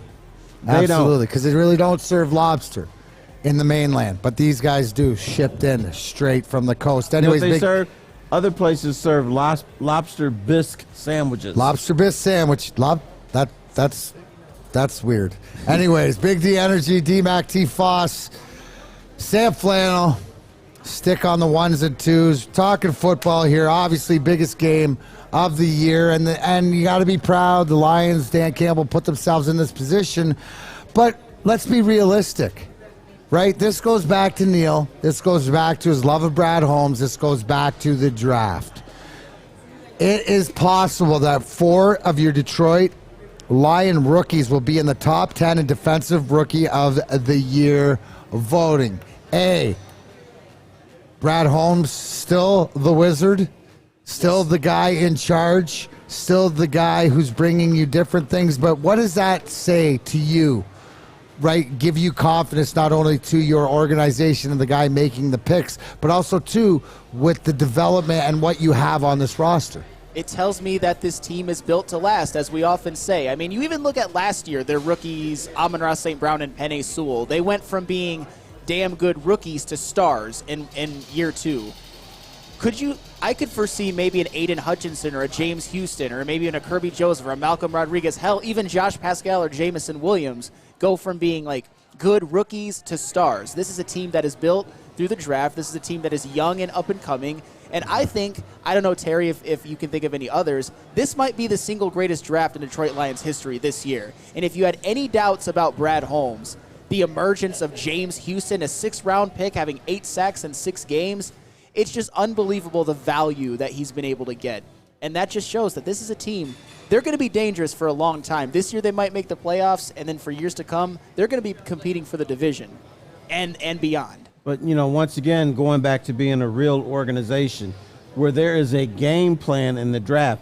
Brad Holmes isn't just picking guys that he thinks he can play. He's picking guys he thinks are going to fit. He's picking guys where they're going to develop position groups. Like he developed an offensive line. He's developing a defensive line. He's still got a ways to go, but instead of just putting a guy here, a guy there, a guy over here, he said, okay, let's make this unit the best I can. Let's work on this unit. And he knows you don't build Rome in a day, or in this case, a football team in 2 or 3 years. It's going to take a while for him to implement his thumbprint on this team based on what he wants to do. I mean, that's why the Lions have to be patient, and I think they are because they gave him 5 years. You don't hear that he's in trouble or anything, but first of all, when you do something like that, you got to make sure these pieces fit and work out well. So that part is done. Now, what he's going to do in the offseason, figure out what unit do I want to make great now. But isn't that the beauty? Yeah. Right? The beauty with this, too, I'll go back to Neal, is the fact that they're on their first contracts, right? So there's 2 things here. But it's also, too, with the guy that you trust, now he can focus and go, oh, I'm going to focus on linebackers, not focusing on the best available, trying to get talent in, but to specifically go out and seek specific position players. There's also one thing, too, that I can relate to, that I see this happening, which is when I talk about the culture of all the teams that I look for, it's guys growing together, right? You got a core group of guys that grow together. And I look back at our team where you had our core, right, which wasn't the leadership core. We were the the grinders, but you had, myself, Maltz, Drapes, Ozzie, Martin LaPointe, Matt Dandino, Aaron Ward, Jamie Pusher, like all these but we all grew together from our young 20s by the time we were 25 in order to learn how to win. Now, that was in the hockey locker room, but it's also life. So these guys are coming together as a group at a young age. Isn't that something that's different with this organization, too? Because you'd have 2 guys here and a couple guys here and then this guy out here. Right. I want to go back to Martin Mayhew when he was the general manager of the team. Every time you said, well, what player are you going to take? I'm going to take the best player available. Then he picked the worst player available. But his mentality was, I'm just going to pick a guy I think can play. I don't care what position he plays. I'm just going to pick him. Brad Holmes is like, I'm building units, and they're going to be good. But was he in the same stratosphere as what Holmes was in, and he's just out there picking players? It doesn't matter. There was no definitive structure like Holmes. You see structure with Holmes, right? That's my point. I see a game plan. There was no game plan with. Hey guys, remember Terry Foster, who said last week Brad Holmes is the what? The greatest GM in Lions history. Boom. Boom. There it is. So this is what greatest GMs do, right? Right. He's playing chess, and the old GMs of the Lions they weren't even playing checkers. They were playing tiddlywinks. Tiddlywinks. When we all know that tiddlywinks is a tough game. But who do you expect, right? Because this James Houston, the way that they're using him and the development, and we got to remember also too, guys, everybody missed on him because he was cut earlier in the year. Oh my God. So it's the development to whatever it is and hear it out. And this is the beauty of it. But now, Terry, James Houston is more for real than it is just a flash, in your opinion. Yeah, I mean, you have to see several things in a guy like James Houston, because your first inclination is, I don't want this guy because he can't play. But you have to scout him and say, oh, he has this skill set that's going to work on my team. I have this coach here who can develop him into something. If you don't have those two things, you pass on him. So if I was going to give Brad Holmes the Golden Nugget Award, like for finding that golden nugget, maybe the Oak Island Award for finding treasure, it would be James Houston, right? It would 100% be James Houston. I mean, he's played 6 games, and he leads all rookies in sacks. He has twice as many sacks this season as Kayvon Thibodeau. So can I say this? Is this right? Remember this year, or every year, they do the redraft. If guys would redrafted, wasn't our 4th rounder Amon-Ra St. Brown redrafted in the first round when they did that draft? Where's James Houston gonna go? Do you know what I'm saying? Like, this is all you have to know, right? Is when you ask, does your GM, can he make that big of a difference in one guy a year? Right? Not just drafting a guy where you draft him and getting out of him what you expect to get out of him and doing this, but to be the golden nugget or whatever. There's 2. Amon-Ra St. Brown and James Houston from where they were drafted, 4th and 6th round. Yes. Is there and there probably somebody can argue with me and say there's guys that have done things that are great too, but these 2 guys, stats-wise, what they've brought to this team, goes to Holmes, right? We got to give him props. I mean, those are the value picks, because Amon-Ra St. Brown, obviously, he has turned into this year, I think, in my opinion, and a lot of other people's, a top 10 wide receiver. And James Houston, already leading all rookies in sacks. I mean, it's great to get a guy like Aiden Hutchinson 2nd overall. You obviously have to hit on your first-round picks. They hit on Penei Sewell. They hit on Aiden Hutchinson. But in the 4th and 6th round, those are kind of like crapshoot. I can't wait till the draft when it's like, oh, no, you guys take care of it. I'm just waiting until day 3. I'm waiting until Saturday, our 5th and 6th rounders. We have to do a big thing for Brad Holmes. I know. Because these guys will probably be players. I mean, I think it goes a little deeper than that. I think Brad Holmes said, yeah, he can play, but my coaches can work with this guy. Mm-hmm. And so and bring out something that the rest of the league didn't see, because you have the entire National Football League looked at these 2 guys and said junk. And before you go to commercial, yes, right? Yeah. I was just doing the Infinity Circle tie-up because at the beginning of the year, when we were watching Hard Knock, and what did I say? You know what? There's something to having former players as your assistant coaches, and I think we're living in the heart of it right now. Tell me about the heart of Big Boy, though. The heart of Big Boy, of course. Wintertime in Detroit is always better with comfort foods from Big Boy. Try the classic meatloaf or Cajun chicken Alfredo. How about breakfast? The stuffed potato pancakes are back. The Lumberjack, Santa Fe Garden, or Blockbuster. Stop by your local Big Boy today.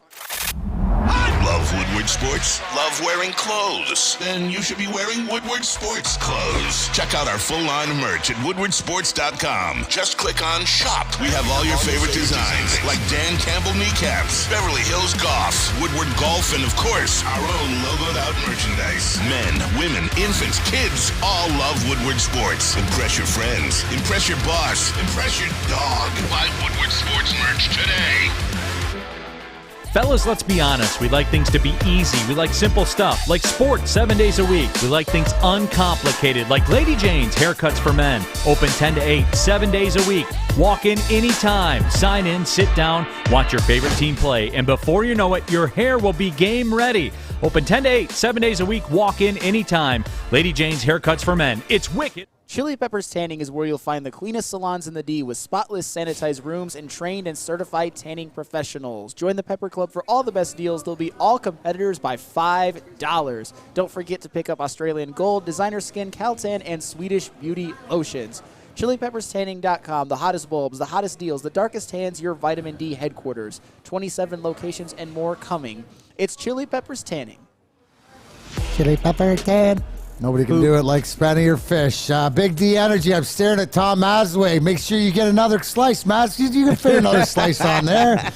Getting the free pizza. Crystal with a K. Franco, what's up, bud? How you doing? Good. Look at everybody here. Big D Energy live. Planet Fitness, Southgate off Eureka Road. Yes, you can join the bottom line with Tom Mazza. Who's there today? Braylon, you, and Stick. Braylon, and you can get Stick from behind the ones and twos.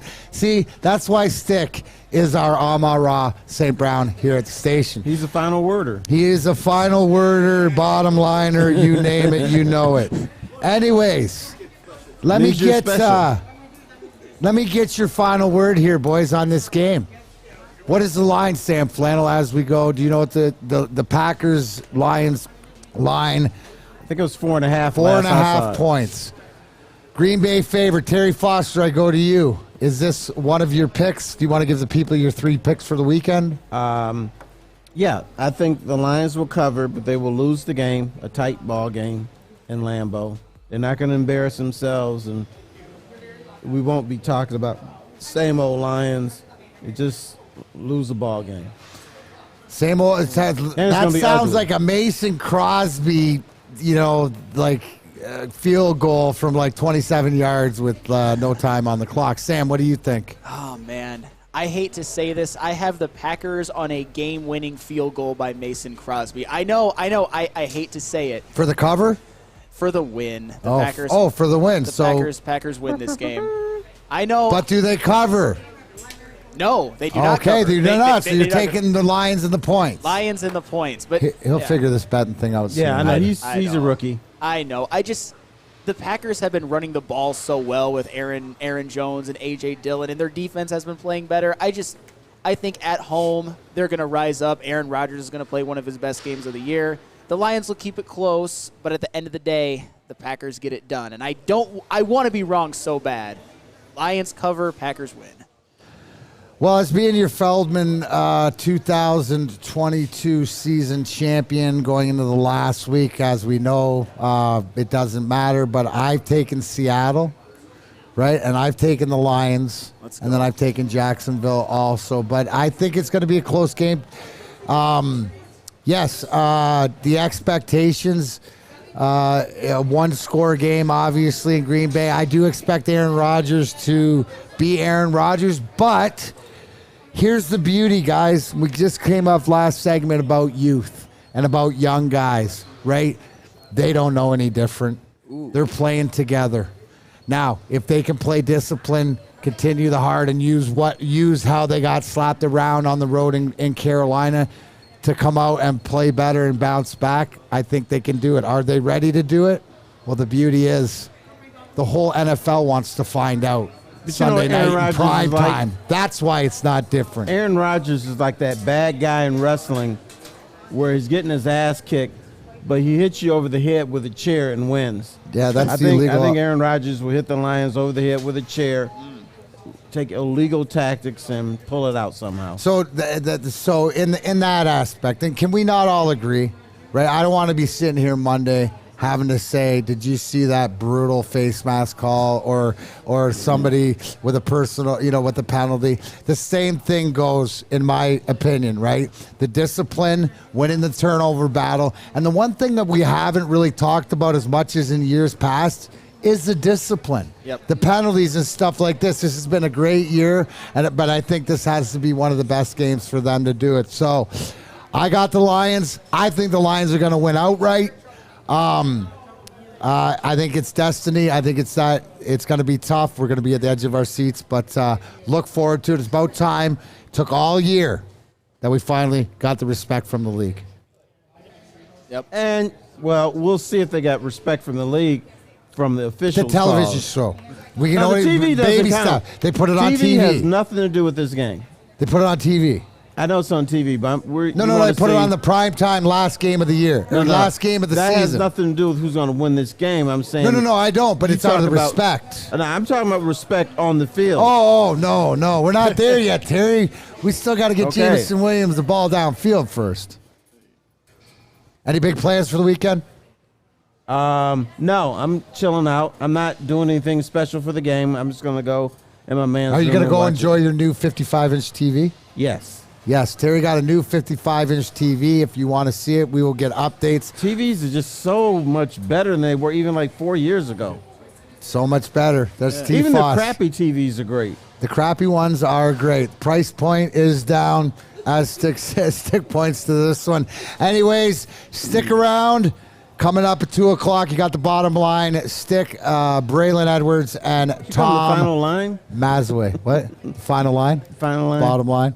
Anyways, thanks for joining us here. Thank you for the hospitality at Planet Fitness. For Sam Flannel, Stick, Terry Foster, I am Darren McCarty. This is Big D Energy. Have a great weekend. Y'all be good. Deuces. We don't like to brag that we are the toughest sports network in Detroit, but we do have a guy named Darren McCarty on our side. Lemieux and McCarty, who've had a good knockdown drag up. There they go, right on the whistle. They were talking to one another. Woodward Sports.